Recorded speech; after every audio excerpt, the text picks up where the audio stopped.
Hello, నేను miss రావు. ఎన్నికల సందర్భంగా ఫ్రీ అండ్ ఫెయిర్ ఎలక్షన్స్ కోసం సిటిజన్స్ ఫర్ డెమోక్రసీ చేసినటువంటి ప్రయత్నం మరోలేంది. ప్రభుత్వం అక్కడ మారిపోయింది. ఈ ప్రభుత్వం ఇప్పుడు కొత్త విధానాలతోటి వస్తుంది. దాదాపు 40 రోజులు దాటిపోయింది. నెక్స్ట్ సిటిజన్స్ ఫర్ డెమోక్రసీ ఏం చేయబోతుంది అనే దాని మీద ఇంటరాక్ట్ అయ్యే ప్రయత్నం చేద్దాం. సో సిటిజన్ ఫర్ డెమోక్రసీ సంబంధించినటువంటి కీలకమైనటువంటి ఐఏఎస్ రిటైర్డ్ ప్రస్తుతం మన దగ్గర ఉన్నారు నిమ్మగడ్డ రమేష్ కుమార్ గారు. మీ అందరికీ తెలుసు, గతంలో ఎన్నికల కమిషనర్గా ఆంధ్రప్రదేశ్లో చేశారు. దాని గురించి చెప్పాలంటే ఒక రకంగా సర్వీస్ ఉచితంగా చేస్తున్నారు సమాజం కోసం. ప్రస్తుతం ఇంటరాక్ట్ అవుదాం. రాబోయేటువంటి రోజుల్లో ఏ విధంగా ఉండబోతుంది సిటిజన్ ఫర్ డెమోక్రసీ అనేది. సార్ నమస్తే. నమస్కారం రావు గారు. సార్ నమస్తే. సిటిజన్ ఫర్ డెమోక్రసీ అంటే ఒక ప్రత్యేకమైనటువంటి గుర్తింపు మన ఎన్నికల సందర్భంగా ఆంధ్రప్రదేశ్ సమాజంలో వచ్చింది. కారణం ఏంటంటే మీరు చేసినటువంటి నిస్వార్థ సేవ అనుకోవాలి, ఫ్రీ అండ్ ఫెయిర్ ఎలక్షన్స్ కోసం. అయితే నెక్స్ట్ ఏం చేయబోతుంది ఈ ఆర్గనైజేషన్ అనేది చాలామంది వెయిట్ చేస్తున్నారు. ఏంటి సార్ మీ ప్రణాళిక ఏంటి? సిటిజన్స్ ఫర్ డెమోక్రసీ గత ఎన్నికల్లో స్వేచ్ఛాయుత వాతావరణంలో ఎన్నికలు జరగాలని, పెద్ద ఎత్తున ఓటర్లు తమ ఓటు హక్కు ఉపయోగించుకోవాలి అనేది ప్రధాన ఉద్దేశంగా పనిచేశాం. అట్లాగే ఎన్నికల్లో ఉన్న అవకతవకలు, వ్యవస్థాపరంగా ఉన్న అవకతవకల్ని కూడా నివారిస్తేనే స్వేచ్ఛాయుతంగా ఎన్నికలు జరుగుతాయని కూడా ఉద్దేశం. దాంట్లో భాగంగానే ఈ ఎలక్ట్రల్ రోల్స్లో ఉన్న అవకతవకలు నివారించడానికి దీనికి కొంత ప్రయత్నం చేయటం, అలాగే ఎన్నికల ప్రక్రియలో తిరిగి ఉపాధ్యాయుల్ని తీసుకురావటం, ఇది ప్రధాన ప్రయత్నం చేశాం. అలాగే క్షేత్రస్థాయిలో ఈ వాలంటీర్స్ ప్రభావం వలన స్వేచ్ఛాయుతంగా ఎన్నికలు జరగవనే ఉద్దేశంతో ప్రయోజనాల వ్యాజ్యం కూడా మేము హైకోర్టులో వేయటం జరిగింది. దానివల్ల ఈ వాలంటీర్స్ని ఎన్నికల విధుల నుంచి దూరం పెట్టడం కూడా జరిగింది. అంతేకాకుండా ప్రభుత్వ పథకాలకు సంబంధించిన డబ్బు లావాదేవీల్లో కూడా వీళ్ళ ప్రభావం ఉండకూడదు అని చెప్పేసి హైకోర్టు ఆదేశాలు కూడా అమలు చేశారు. అప్పట్లో వాలంటీర్ వ్యవస్థ లేకుండా అసలు మనం ఈ డీబీటీ స్కీమ్స్ని మనం చేయగలమా అని చెప్పేసి కొన్ని అనుమానాలు కూడా వ్యక్తమయ్యాయి. అవన్నీ ఇప్పుడు నివృత్తి అయ్యాయి. ఇప్పటికీ ఆంధ్రప్రదేశ్ ప్రభుత్వం గత నెలలో కూడా 1వ తారీఖున ఒక్క రోజునే లబ్ధిదారులందరికీ దాదాపు 60 లక్షల మంది పెన్షన్ లబ్ధిదారులకు అందరికీ కూడా ఎటువంటి ఇబ్బంది లేకుండా ఒక దృఢ సంకల్పంతో ప్రజాప్రతినిధులను కూడా ఈ కార్యక్రమంలో భాగస్వామ్యాన్ని చేసి పంపిణీ అది చేశారు. ఇంటికెళ్ళి మళ్ళీ అవును చేశారు. గతంలో ఇదే విషయాన్ని మేము కూడా చెప్పాం. ఇప్పుడు గతంలో ఉన్న యంత్రాంగం, అధికార యంత్రాంగం ఉద్దేశపూర్వకంగా ఇబ్బందులు క్రియేట్ చేశారు. కోర్టు వారు ఇచ్చిన ఆదేశాలలో ఉన్న చిత్తశుద్ధితో దాన్ని అమలు చేయలేదు.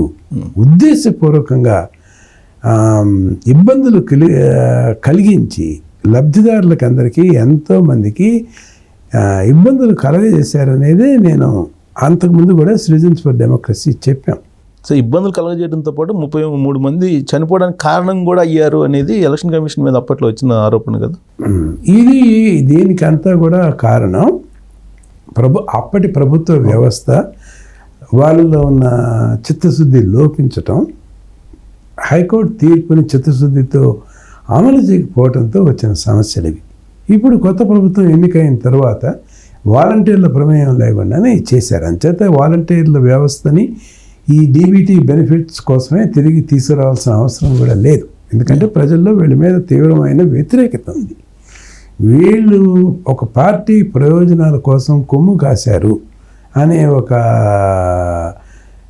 దాన్ని అందరూ కూడా నమ్ముతున్నారు.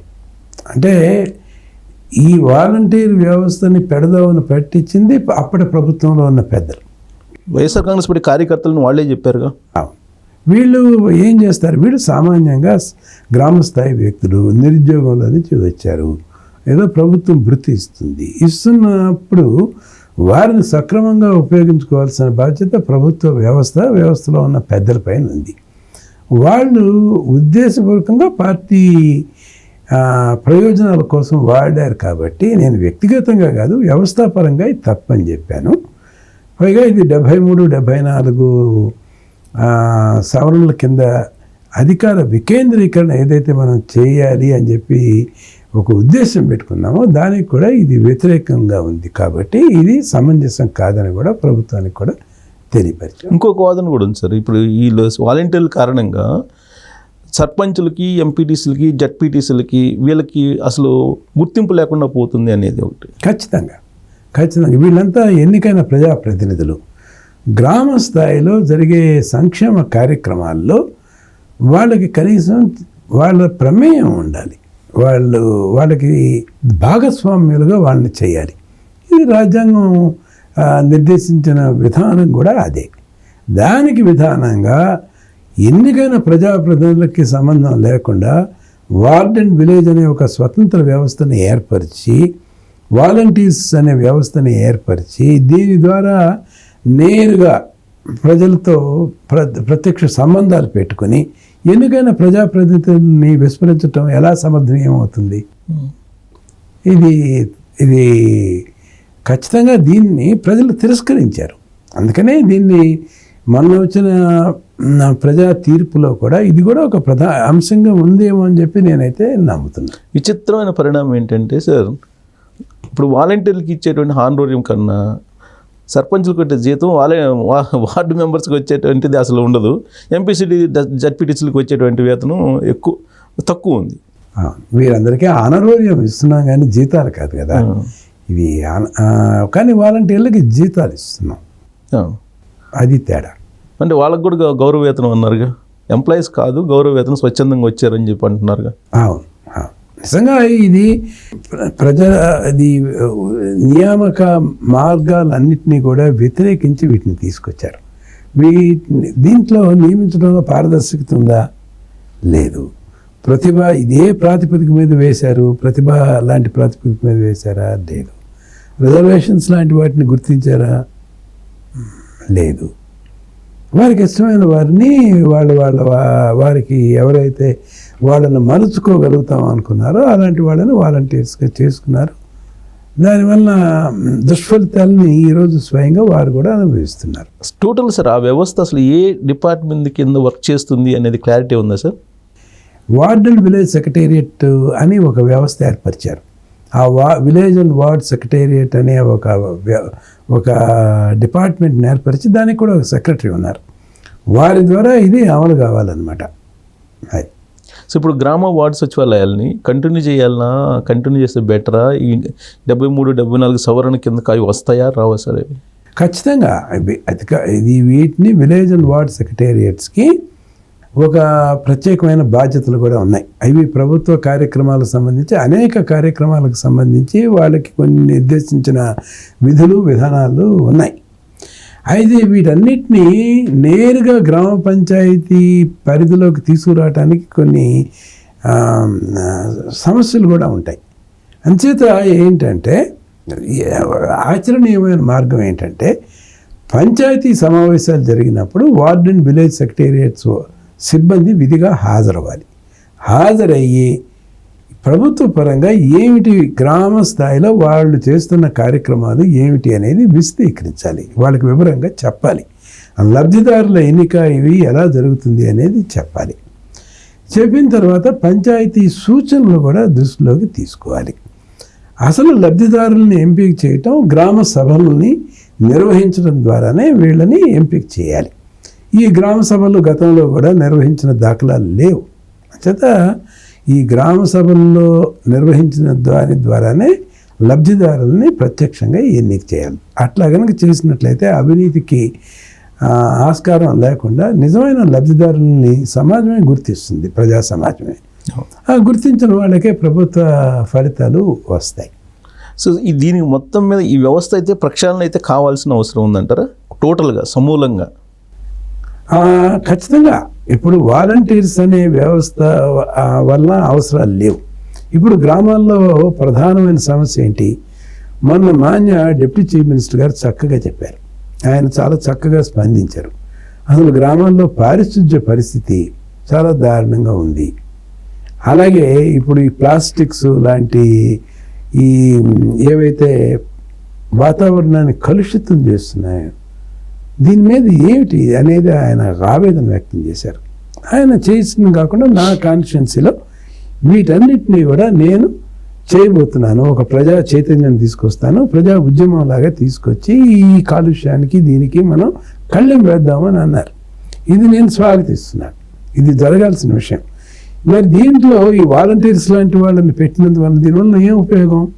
ఈ వాలంటీర్స్ కూడా పెత్తందారులు తప్పితే క్షేత్రస్థాయిలో చేతితో పనిచేసే వ్యక్తులైతే కాదు కదా వీళ్ళు. చేతికి మట్టి అంటకుండా పనిచేసే వాళ్ళ అవసరం ఏముంది గ్రామ పంచాయతీలకి ఈరోజు? చాలా కాలంగా సార్ వీటికి స్థానిక సంస్థలకి ప్రత్యేకించి స్వయం పాలన కావాలి, స్వయం అభివృద్ధి కావాలి, అలాగే రెవెన్యూ కూడా సొంతగానే ఏర్పాటు చేసుకోవాలి అనేది నడుస్తుంది. సో ఇప్పుడు ఎలా ఈ మొత్తం చేయాలంటారు? దాన్ని కూడా ప్రభుత్వం ఆలోచిస్తున్నట్టు నేను కూడా చూశాను. మొన్నటికి మొన్న ఫైనాన్స్ కమిషన్ తాలూకు ఏదో ఒక విడత నిధులు సుమారు 250 కోట్ల రూపాయలు పంచాయతీలకు ఇటీవల విడుదలైనట్టు నేను చూశాను. మొట్టమొదటగా ఫైనాన్స్ కమిషన్ ద్వారా పంచాయతీలకు లభించాల్సిన ఏదైతే ఉంటుందో గ్రాంట్స్ రూపంగా వచ్చే నిధులు మాత్రం ఎటువంటి కోత లేకుండా నేరుగా పంచాయతీలకు వెళ్ళే మార్గం మనం చూడాలి. ట్రెజరీ కాకుండా డైరెక్ట్గా సెంట్రల్ గవర్నమెంట్ నుంచి వచ్చాయి లేదు, ట్రెజరీకి కూడా రావచ్చు, వచ్చినా కూడా ట్రెజరీ నుంచైనా గ్రామ పంచాయతీలకి రావాలి. ఇప్పుడు దీంట్లో ఉన్న కొన్ని సమస్యలు ఏంటంటే, కొన్ని గ్రామ పంచాయతీలకి సంబంధించి డ్రింకింగ్ వాటర్ స్కీమ్స్ ఏవైతే ఉన్నాయో వాటిని మేము నిర్వహిస్తున్నాము. అలాగే పంచాయతీలకి వీధి దీపాలు ఏవైతే ఉన్నాయో మేము దానికి కావలసిన సదుపాయం మేము చేస్తున్నాము. వీటికి ప్రభుత్వమే కనుక బాధ్యత కనుక వహించకపోతే, సకాలంలో కనుక వీటికి బిల్స్ కనుక చెల్లించకపోతే గ్రామ పంచాయతీలకి సరఫరా చేసే వీధి దీపాల నిర్వహణ ఇదంతా అస్తవ్యస్తం అవుతుంది కదా అని ప్రభుత్వం నుంచి కూడా ఒక వాదన ఉంది. కాకపోతే ఈ రెండింటిని కూడా కొంచెం బ్యాలెన్స్ చేసుకోవాలి. అసలు ఎక్కువ బాధ్యత మీరు రాష్ట్ర గ్రామ పంచాయతీలకు కూడా ఇవ్వచ్చు, నిధులు కూడా ఇచ్చినప్పుడు దీనికి సంబంధించిన నిర్వహణకు సంబంధించిన పూర్తి బాధ్యత కూడా గ్రామ పంచాయతీలకు ఇవ్వండి. వాళ్ళు ఎక్కడెక్కడ వీధి దీపాలు ఏర్పరచుకుంటారో, ఎక్కడ కుదించుకుంటారో, పెంచుకుంటారో వాళ్ళకే ఇచ్చి వాళ్ళే నేరుగా ఎలక్ట్రిసిటీ బోర్డ్స్కి నేరుగా చెల్లింపులు కూడా చేస్తారు. అలాగే అసలు 2007లోనే వైఎస్ రాజశేఖర రెడ్డి గారు ముఖ్యమంత్రిగా ఉన్నప్పుడు అధికార వికేంద్రీకరణకు సంబంధించి 17 జీవోలు ప్రభుత్వం విడుదల చేసింది. దాంట్లో ఇవన్నీ కూడా ఉన్నాయి. దీంట్లో వికేంద్రీకరణలో భాగంగా ఏ బాధ్యతలు గ్రామ పంచాయతీలకు ఇవ్వాలి అనేది దాంట్లో చెప్పారు. దీంట్లో గ్రామాలకి సంబంధించిన మంచినీటి వ్యవస్థ నియంత్రణ, నిర్వహణ ఇదంతా వాళ్ళే చేసుకోవాలని చెప్పారు. కానీ వాస్తవాన్ని జరగలేదు. అట్లాగే ప్రాథమిక విద్య, గ్రామంలో ఉన్న పాఠశాల మీద పర్యవేక్షణ గ్రామ పంచాయతీలకే చేయాలి అని చెప్పారు. అది జరగలేదు. అంచేత ప్రతిదీ కూడా అన్నీ ప్రభుత్వ పరంగా సెంట్రలైజ్డ్గా కనుక చేస్తే మీకు దానివలన అధికార కేంద్రీకృతం అవుతుంది తప్పితే వికేంద్రీకరణ కావట్లేదు. అంచేత 73-74 సవరణల ద్వారా తీసుకొచ్చిన ప్రతిపాదనలు ఏవి కూడా కార్యరూపణ చాలా రాష్ట్రాల్లో కావట్లేదు. నేను ఆంధ్రప్రదేశ్ అనే చెప్పట్లేదు, అనేక రాష్ట్రాల్లో కావట్లేదు, కానీ కొన్ని రాష్ట్రాల్లో అమలు అవుతున్నాయి. ఈ రాష్ట్రంలో సరే బాగా హైయెస్ట్ దీన్ని 73-74ని పక్కాగా అమలు చేస్తుంది. ప్రధానంగా చెప్పాలి అంటే కేరళలో పంచాయతీలకు సంబంధించిన వికేంద్రీకరణ రాజ్యాంగం ఆశించిన స్థాయిలో జరుగుతుంది. అక్కడ పంచాయతీకి సంబంధించిన ప్రాథమిక ఆరోగ్యం, ప్రాథమిక విద్య, తర్వాత తాగునీరు, తర్వాత వీధి దీపాలు, ఇట్లాంటి నిర్వహణ, పారిశుధ్యత ఇవన్నీ కూడా పూర్తి తాలూకు నిర్వహణ గ్రామ పంచాయతీలే చేస్తున్నాయి. చేయటమే కాకుండా గ్రామ స్థాయిలో వాళ్ళు డీసెంట్రలైజ్డ్ ప్లానింగ్ అనే దానికి శ్రీకారం ఈ వరకే చుట్టారు. గ్రామ అభివృద్ధికి ఏమి కావాలన్న ప్రణాళిక వాళ్ళు పంచాయతీని తయారు చేసి ఆ పంచాయతీలన్నీ తయారు చేసిన ప్రతిపాదనల్ని ప్రాతిపదికగా తీసుకుని రాష్ట్ర స్థాయి ప్లానింగ్ కూడా చేస్తున్నారు వాళ్ళు, ఓ స్టేట్ ప్లానింగ్ బోర్డ్. ఓకే. ఇది బాటమ్స్ అప్ అప్రోచ్ అంటాం మనం. కింద స్థాయి నుంచి వచ్చిన అవసరాల మేరకు మనం ప్రణాళిక నిర్వహించడం హేతుబద్ధంగా ఉంటుంది. వాళ్ళ అవసరాలు కూడా వాళ్ళకి తెలుసు కాబట్టి సో వాళ్ళు ప్రతిపాదన చేస్తే దాన్ని కంక్లూడ్ చేసి వీళ్ళు బడ్జెట్ రిలీజ్ అయి ఉంటాయి చేస్తున్నారు. అంతేకాకుండా అనేక పంచాయతీలు, అనేక ప్రజలకు సంబంధించిన అనేక సేవలు వాళ్ళే అందిస్తున్నారు. పంచాయతీలు రేషన్ షాపులు నడుపుతాయి. ఓ చాలా చోట్ల అంగన్వాడీస్ కూడా సార్, అంగన్వాడీస్ అన్నీ కూడా వాళ్ళ నియంత్రణలోనే వస్తున్నాయి. ఓ క్రేషెస్, అంగన్వాడీస్ వాళ్ళే నియంత్రిస్తున్నారు. రేషన్ షాపులు నడుపుతున్నారు. కొన్ని చోట్ల పోస్టల్ సర్వీసెస్ని కూడా వాళ్ళే నడుపుతున్నారు. జెరాక్స్ సెంటర్స్ ఉన్నాయి. కొన్ని చోట్ల ఫెర్టిలైజర్స్ని తీసుకొచ్చి కావలసిన వ్యవసాయ అవసరాల కోసం పెస్టిసైడ్స్ వాటిని మార్కెట్ చేస్తున్నారు. అంచేత వినూత్నంగా ఆలోచించి గ్రామ పంచాయతీ ప్రజలకు సంబంధించిన అన్ని సేవా కార్యక్రమాలు గ్రామ పంచాయతీ చేయగలదు అనే ఒక దాన్ని కేరళలో ఆచరణాత్మకంగా అది విజయవంతమైంది. అది కేరళలో జరిగింది. కర్ణాటకలో కనుక చూసినట్లయితే మొత్తం డెవలప్మెంట్ మొత్తం జిల్లా పరిషత్ ప్రాతిపదిక మీద జరుగుతోంది. ఇప్పుడు మనకున్న జిల్లా కలెక్టర్లు అటు రెవెన్యూ అడ్మినిస్ట్రేషన్ మంచి చెడ్డలు చూడటమే కాకుండా డెవలప్మెంట్ అంతా కూడా సమన్వయం చేసేది జిల్లా కలెక్టర్లే చేస్తున్నారు. మన జిల్లా పరిషత్తులకి ఉన్న అధికారాలు కానీ వీటికి ఇది కానీ పరిధి కొంచెం తక్కువగా ఉంది. కర్ణాటకలో అబ్దుల్ నజీర్ సాబ్ తీసుకొచ్చిన 3 అంచెల విధానంలో డెవలప్మెంట్ మొత్తం జిల్లా పరిషత్ నేతృత్వంలోనే జరగాలి. జిల్లా యూనిట్గా తీసుకున్నారు. జిల్లా కలెక్టర్స్ మాత్రం అక్కడున్న కలెక్టర్స్ రెవెన్యూ కలెక్టర్స్ మాత్రమే. రెవెన్యూ చట్టాలు, రెవెన్యూ విషయాలు, లా అండ్ ఆర్డర్ ఇలాంటివి, విపత్తులు అలాంటి సమయాల్లో ప్రతిస్పందించడం, ఎలక్షన్స్ ఇలాంటివన్నీ మాత్రమే కలెక్టర్స్ చేస్తుంటారు. కలెక్టర్ కంటే జిల్లా పరిషత్ సిఇఓ ఎవరైతే ఉన్నారో అతను సీనియర్ అధికారి. ఇంకా ఐఏఎస్లు ఉంటారు సార్. ఐఏఎస్ఏ గతంలో కలెక్టర్గా చేసిన వాళ్ళే జిల్లా పరిషత్ సిఇఓస్గా ఉన్నారు. ఓకే. వారు సీనియర్ అధికారి కూడా అతను అన్ని డిపార్ట్మెంట్ల వ్యవహారాలు అతనే సమన్వయం చేస్తాడు. అంచేత జిల్లా పరిషత్ అన్ని విషయాల్లోనూ ప్రత్యక్షంగా దీని మీద ప్రభావితం చేస్తుంది అక్కడ జరిగే విషయాల్ని. కేరళలో క్షేత్రస్థాయిలో చేస్తున్నారు. కర్ణాటకలో జిల్లా పరిషత్తుల్ని పరిపుష్టి చేశారు. ఇవి రెండు కూడా నా ఉద్దేశంలో ఆరోగ్యకరమైన పరిణామాలే, ఎక్కడో కాదు మన దక్షిణ భారతదేశంలోనే అమలు జరుగుతున్నాయి. కాబట్టి వాళ్ళు చేస్తున్న మంచి నుంచి కూడా మనం పాఠాలు నేర్చుకోవచ్చు అనేది మా ఉద్దేశం. సో ఈ 2 రాష్ట్రాల్లో క్లారిటీ తీసుకుంటే ఇప్పుడు కేరళ వచ్చేసి గ్రామాన్ని యూనిట్గా తీసుకున్నారు, ఇదేమో జిల్లాని యూనిట్గా తీసుకున్నారు అనుకోవచ్చా? అలా కాదు, అక్కడ కూడా కేరళలో కూడా జిల్లా పరిషత్తులు ఉన్నాయి. అది కూడా 3 అంచెల విధానాలే, అన్ని చోట్ల 3 అంచెల విధానాలే ఉన్నాయి. నేను కేరళని ప్రత్యేకంగా ఎందుకు చెప్పానంటే అక్కడ కూడా జిల్లా పరిషత్తులు బాగానే పనిచేస్తున్నాయి. ప్రత్యేకించి చెప్పాలంటే గ్రామ పంచాయతీలు కేరళలో జరుగుతున్న పాలన చాలా ఆదర్శవంతంగా ఉంది. 73 రాజ్యాంగ సవరణ నేపథ్యంలో ఆశయాల మేరకు అక్కడ అమలు జరుగుతుంది. కర్ణాటకలో వాళ్ళు జిల్లా పరిషత్లో పై టియర్ దాన్ని బాగా పటిష్టం చేశారు అని అన్నాను. ఓకే. అంచేత ఈ కేరళలో ఉన్న గ్రామ పంచాయతీలకి ఉన్న మెరుగైన పనితీరు, వాళ్ళకి ఇచ్చిన విధులు నిధులు నిర్వహణని, అలాగే కర్ణాటకలో జిల్లా పరిషత్తుల్ని పరిపుష్టి చేసిన వాటిని, ఈ రెండు విషయాల్లో మంచిని తీసుకుని మనం ఒక సమగ్రమైన వ్యవస్థ కూడా ఏర్పరచుకోవడానికి అవకాశం ఉంటుంది అని సూచన అయితే ప్రభుత్వానికి మేము చేయబోతున్నాం.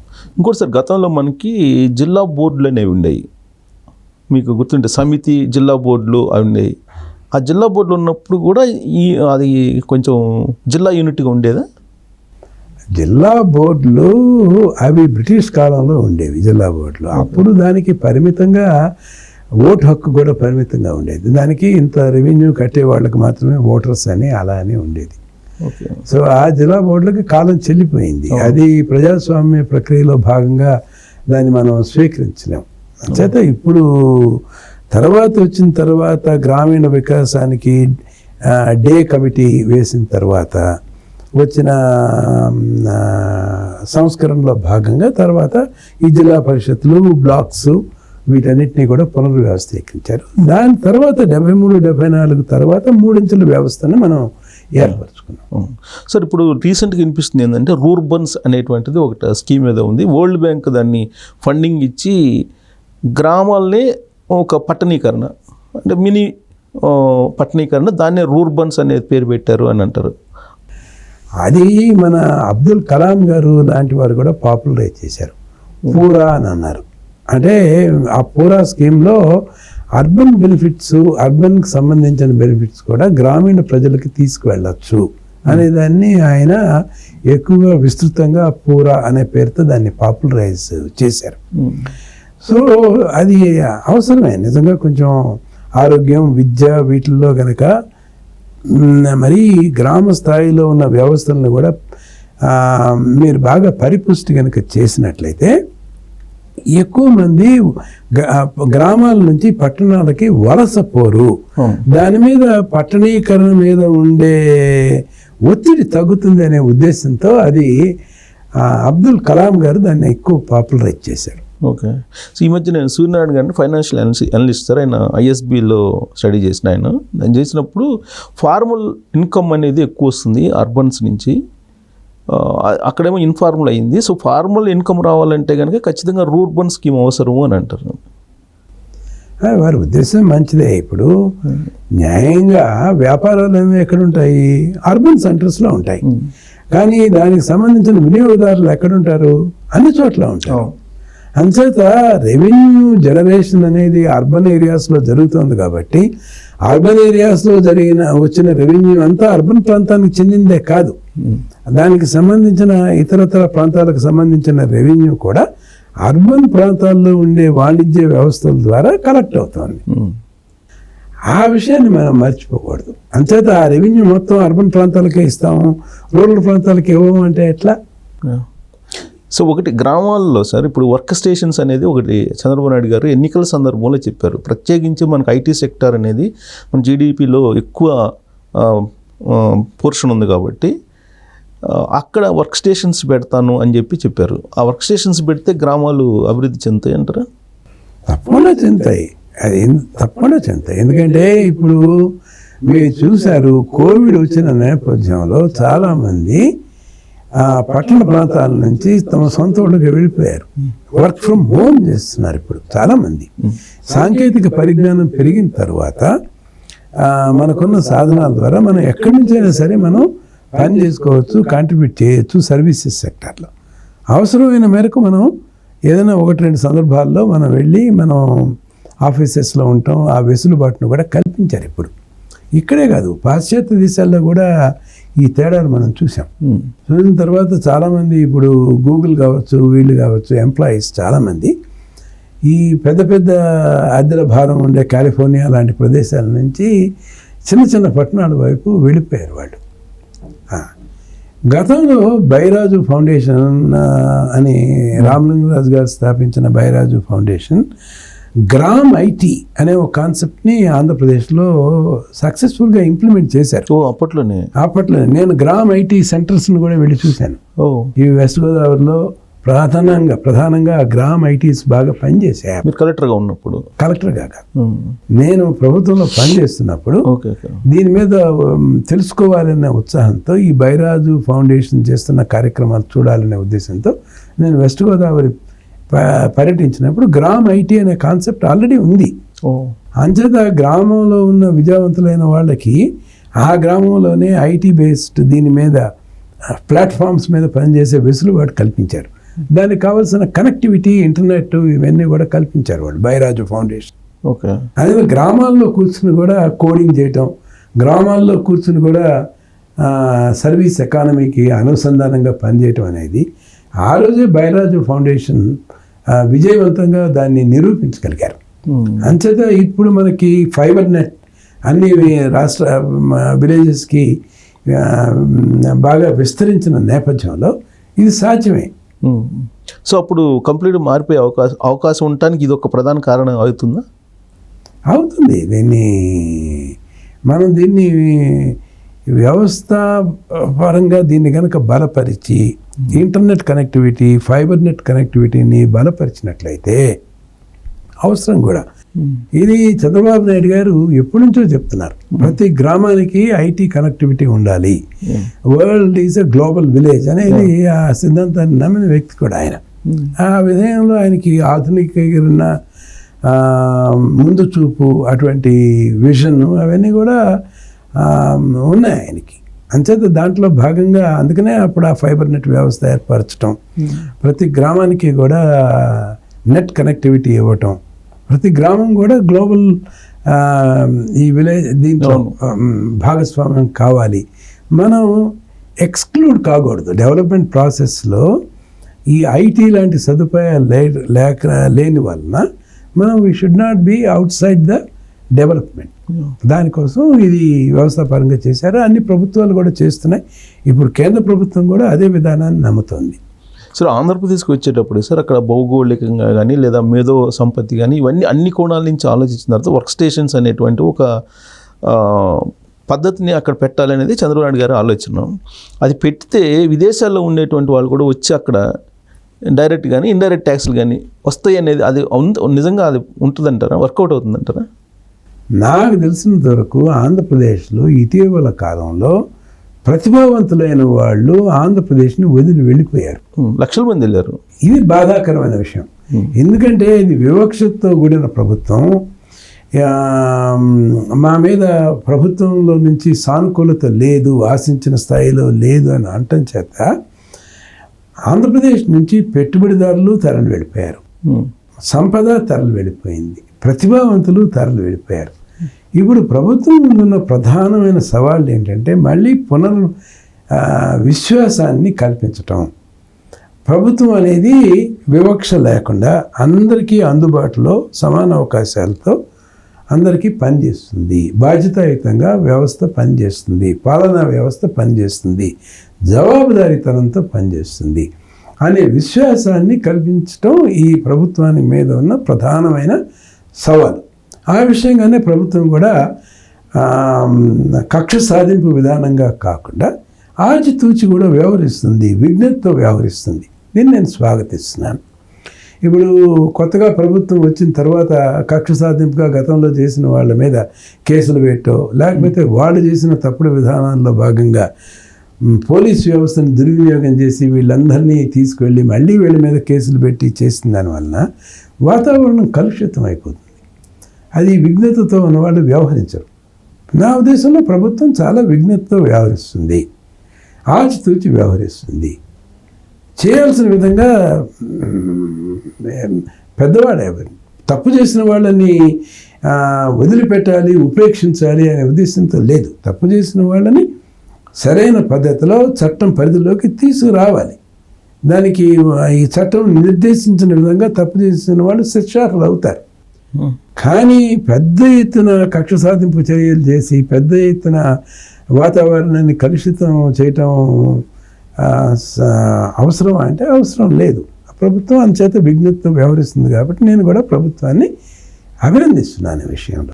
సో మీరైతే అభినందిస్తున్నారు ప్రభుత్వాన్ని, కానీ ఏ హోప్స్ తోటైతే ప్రభుత్వాన్ని తీసుకొచ్చుకున్నారో కొత్త ప్రభుత్వం, ఆ హోప్స్ని రీచ్ అయ్యేలాగా చర్యలు తీసుకోవట్లేదు అని భావించే వాళ్ళకి ఏం చెప్తారు? నేనేమని చెప్తున్నా అంటే కొంచెం నిగ్రహం అనేది ఉండాలి. ఇప్పుడు ఈ ఎన్నికల్లో వచ్చిన ప్రధానమైన గణనీయమైన మార్పు ఏంటి? ప్రజాస్వామ్యయుతంగా పరిపాలన జరగాలి అనే ధ్యేయంగా ప్రజలందరూ పెద్ద ఎత్తున ఓటు వేశారు. అంచేత మీరు చేసే చర్యలు కూడా దిద్దుబాటు చర్యలు, సర్దుబాటు చర్యలు ప్రజాస్వామ్యయుతంగానే ఉండాలి. ప్రజాస్వామ్యయుతంగా లేకుండా ఏకపక్షంగా ఎలా వ్యవహరించగలం? ఇది ప్రజలు కోరుకున్న వ్యవస్థ కాదు కదా. అంచేత ప్రజలు కోరుకున్నది నిజమైన ప్రజాస్వామ్య వ్యవస్థ, నిజమైన ప్రజాస్వామ్యం వికసిల్లాలి ఆంధ్రప్రదేశ్లో అని చెప్పి అందరూ అనుకున్నారు. ప్రజలు ఆ మార్పు కావాలనుకున్నారు, ఆ మార్పు తీసుకొచ్చారు. అంచేత విస్తృత ప్రజా అభిప్రాయం అయితే ప్రజాస్వామ్యయుతమైన పాలనకే ఓటు వేశారు. దాన్ని అనుగుణంగానే ప్రభుత్వం కూడా వ్యవహరిస్తుందని నేను అనుకున్నాను. ప్రజాస్వామ్యయుతంగా జరిగిన ఈ ఎలక్షన్లు ప్రజా అభిప్రాయం కూడా అలానే వెల్లడైంది, అంతవరకు డౌట్ లేదు సార్. కానీ వాళ్ళకి ఇచ్చినటువంటి హామీల్లో ప్రధానంగా చూస్తే కనుక గత ప్రభుత్వంలో ఎవరైతే అవినీతి పాల్పడ్డారో, అక్రమాలకు పాల్పడ్డారో వాళ్ళ దగ్గర నుంచి మేము మళ్ళీ తిరిగి రాబట్టి మీకు న్యాయం చేస్తామని ప్రజలకు చెప్పారు కదా. వీళ్ళు అసలు అక్రమాలకు, అవినీతికి పాల్పడినటువంటి వాళ్ళని విచారించి మళ్ళీ వాళ్ళ దగ్గర నుంచి ఆస్తులు కానీ లేదా అక్రమ సంపాదన కానీ తిరిగి తీసుకునే అవకాశం ఉందా? ఉంటుంది. కాకపోతే ఇది దీని మీద నిదానంగా వ్యవహరిస్తున్నారు. ముందు ఏం చేస్తున్నారు ప్రభుత్వం, శాఖాపరంగా ప్రతి శాఖలో జరిగిన విషయాలపైన, అక్రమాలపైన, వీటిపైన ఒక శ్వేతపత్రం తీసుకొస్తున్నారు. ఈ పరిపాలనా పరంగా శ్వేతపత్రం తీసుకురావటం మంచిదే, హర్షణీయమే. దానివల్ల గతంలో ఏమి లోటుపాట్లు జరిగాయి అనేది ప్రజలకు తెలుస్తుంది. ఇది ప్రజలు కూడా అధ్యయనం చేయాలి. ప్రజాప్రతినిధులు కూడా దీని మీద లోతుగా అధ్యయనం చేయాలి. ఏదో శ్వేతపత్రం ఏదో ప్రభుత్వం ప్రకటించింది అని దాన్ని చూడటం కాకుండా కొంచెం విఘ్నులు, విచక్షణ పరులు, దాని మీద శ్రద్ధ ఉన్నవాళ్ళు దాని మీద ఆ శ్వేతపత్రాల మీద పెట్టి దాంట్లో జరిగిన లోతుగా పరిశీలించి ఎక్కడ పొరపాట్లు జరిగాయని తెలిసినందువల్ల విస్తృతమైన అవగాహన ప్రజల్లో పెరుగుతుంది. ఈ అవగాహన, ఇటువంటి చర్చ పెరగడం కోసం శ్వేతపత్రాలు తీసుకొచ్చారు. శ్వేతపత్రాలు తీసుకురావడంతోనే పని పూర్తి కాదు. ప్రభుత్వం అక్రమంగా ప్రజా ప్రయోజనాలకి గండి కొట్టేలాగా ప్రజల అందరికీ చెందాల్సిన వనరుల్ని సొంత ఉపయోగాల కోసం, స్వార్థ ప్రయోజనకాలకు చేసుకున్నప్పుడు దాని మీద ఖచ్చితంగా విచారణ జరగాలి. ఆ విచారణకు మార్గాలు ఉన్నాయి. అవినీతి అధికారుల మీద తిరిగి మనకి ఏసీబీ ద్వారా విచారణ ఉంటుంది. వీళ్ళు అక్రమ అర్జనకి వెళ్ళిన వాళ్ళు ఏసీబీకి నివేదికలో ఇటువంటివన్నీ కూడా బయటకు వస్తాయి, నిజాలన్నీ బయటకు వస్తాయి. మీరు విచారణ చేయండి. ఎంతోమంది ప్రభుత్వాన్ని అడ్డం పెట్టుకుని దీంతో ఆస్తులు కూడబెట్టుకున్న అధికారులు, అవినీతి తిమింగళాలు కూడా ఉన్నాయన్నారు. వాళ్ళ మీద ఏసీబీ పరంగా చర్యలు తీసుకోవాలి. అలాగే తప్పుడు విధానాల వలన, ఉద్దేశపూర్వకంగా తప్పుడు విధానాల వల్ల ప్రభుత్వ ఖజానాకి, ప్రభుత్వ వనరులకి నష్టం కనుక వచ్చినట్లయితే అది విజిలెన్స్ అండ్ ఎన్ఫోర్స్మెంట్ అనేది ఇటు తిరిగి విచారణ చేస్తుంది.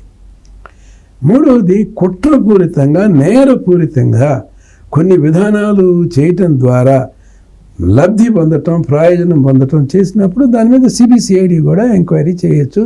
సంబంధిత అధికారుల మీద క్రిమినల్గా కూడా సంబంధిత వ్యవస్థలో ఉన్న వాళ్ళందరూ ఎవరైనా అధికారులు కావచ్చు, అనధికారులు కావచ్చు, ఎవరైనా వాళ్ళ మీద క్రిమినల్ ప్రాసిక్యూషన్ చేయొచ్చు. ఈ 3 విధానాలు ఉంటాయి.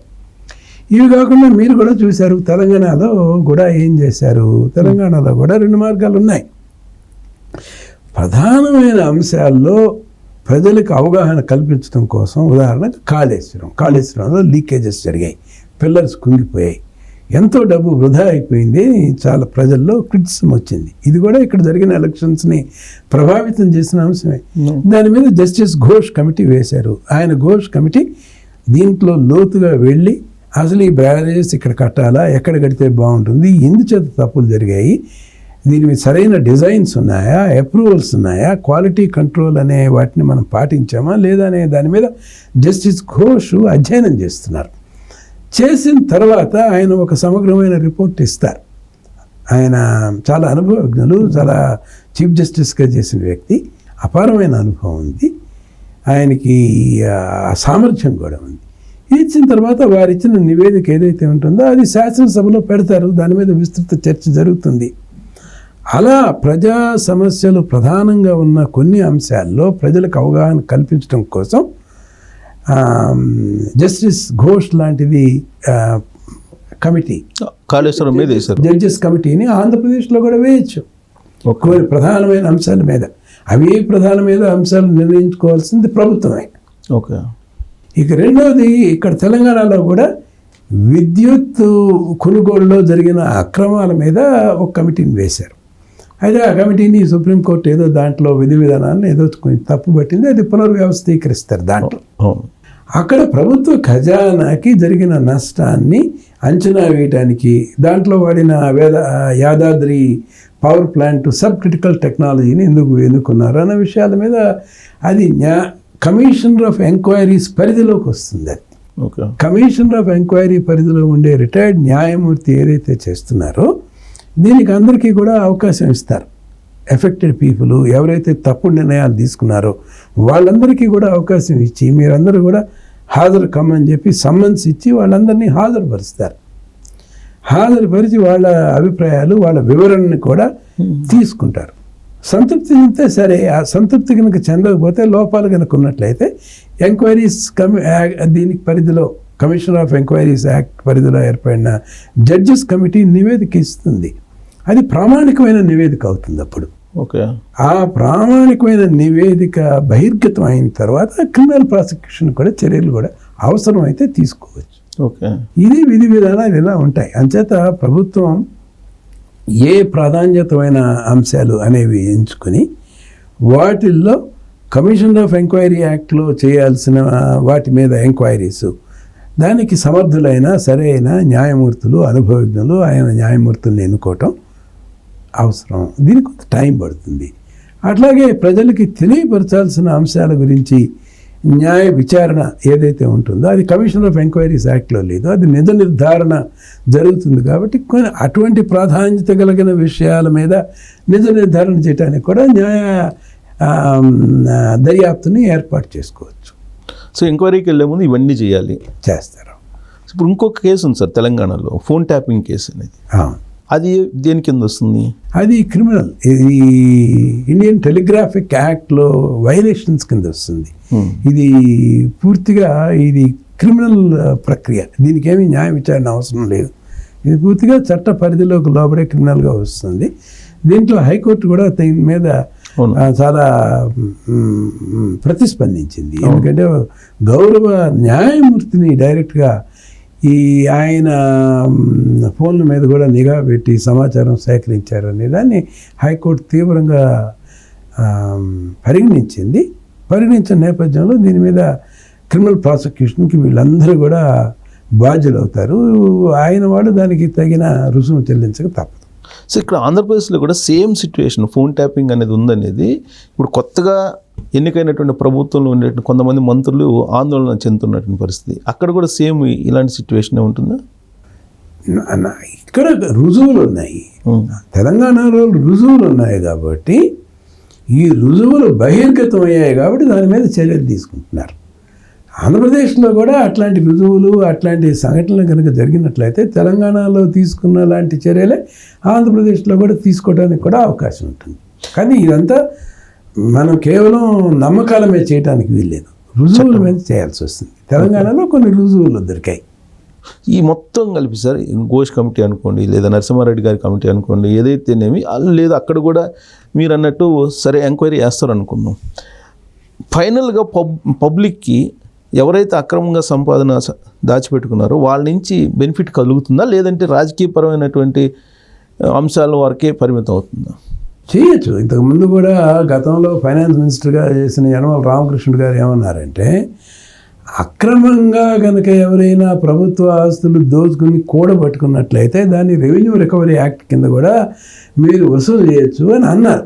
అది ఎప్పుడు వసూలు చేస్తారు? కోర్టు నిర్ణయం ప్రకటించిన తర్వాత ఇట్లా ప్రభుత్వ వనరులను దోపిడీ చేసి ఇట్లా మీరు సొంత నిధులు ఏర్పరచుకున్నారు, కూడబెట్టుకున్నారు అంటే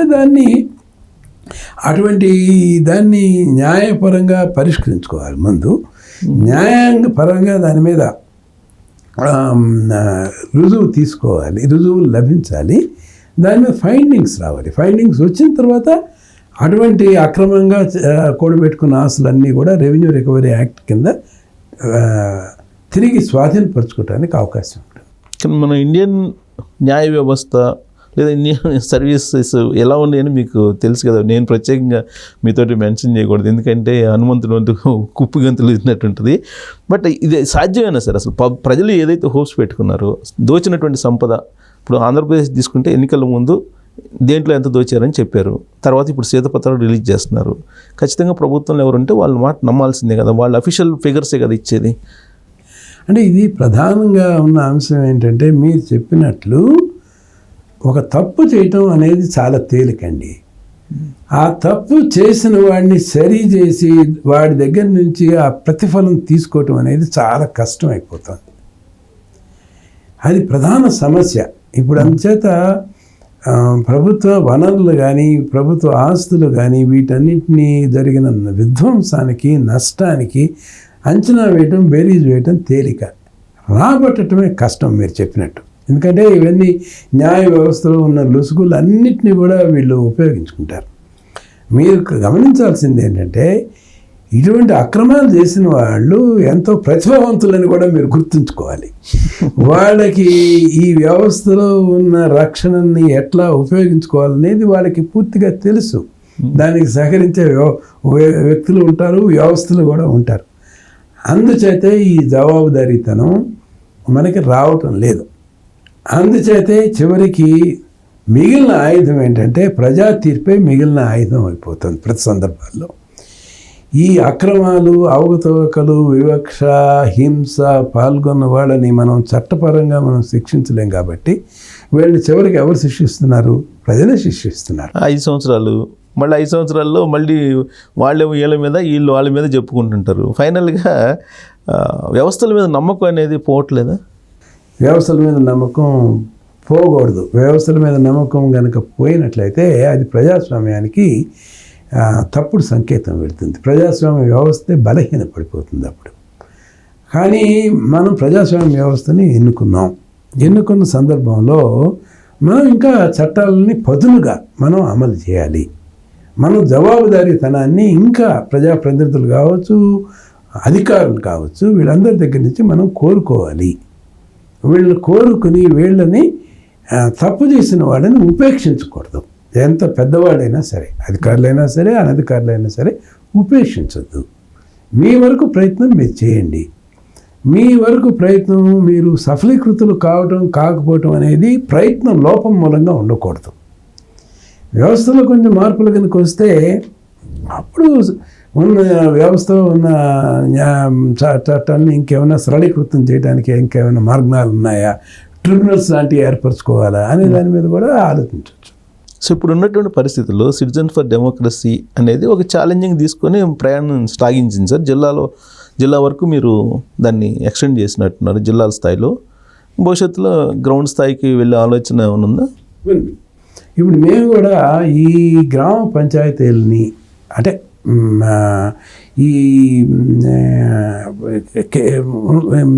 ఉన్న లోకల్ సెల్ఫ్ గవర్నమెంట్ స్థానిక సంస్థలన్నింటినీ కూడా బలోపేతం చేయటం అనేది ప్రధానమైన ఉద్దేశం. ముందు ఇది పంచాయతీలతో మొదలుపెట్టాలి. పంచాయతీలతో మొదలుపెట్టిన తర్వాత 3 అంచెల వ్యవస్థలో భాగంగా ఎంపీపీస్, ముందు జిల్లా పరిషత్తుల్ని, వీటిని బాగా కనుక బలపరిచి నిజమైన అధికార వికేంద్రీకరణ తీసుకురావాలి. మనం ప్రతి విషయాల్లో కూడా ప్రభుత్వమే తుది పెత్తనంగా ఉంటే కష్టం అయిపోతుంది.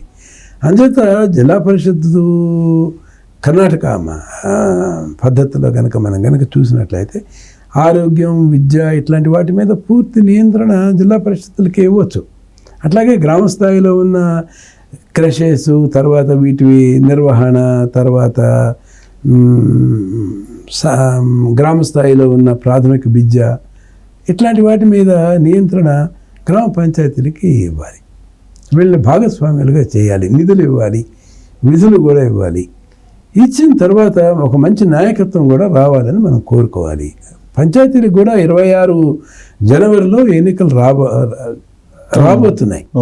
ఇది ఒక మంచి తరుణం. ఈ లోపల మీరు బలోపేతం చేసి విశ్వాసం కనుక కలిగించినట్లయితే ఒక కొత్త తరం, ఒక కొత్త నాయకత్వం, ప్రగతిశీలకంగా పనిచేసే ప్రజాప్రతినిధులు కూడా వస్తారేమో అని చెప్పేసి ఆశించాలి.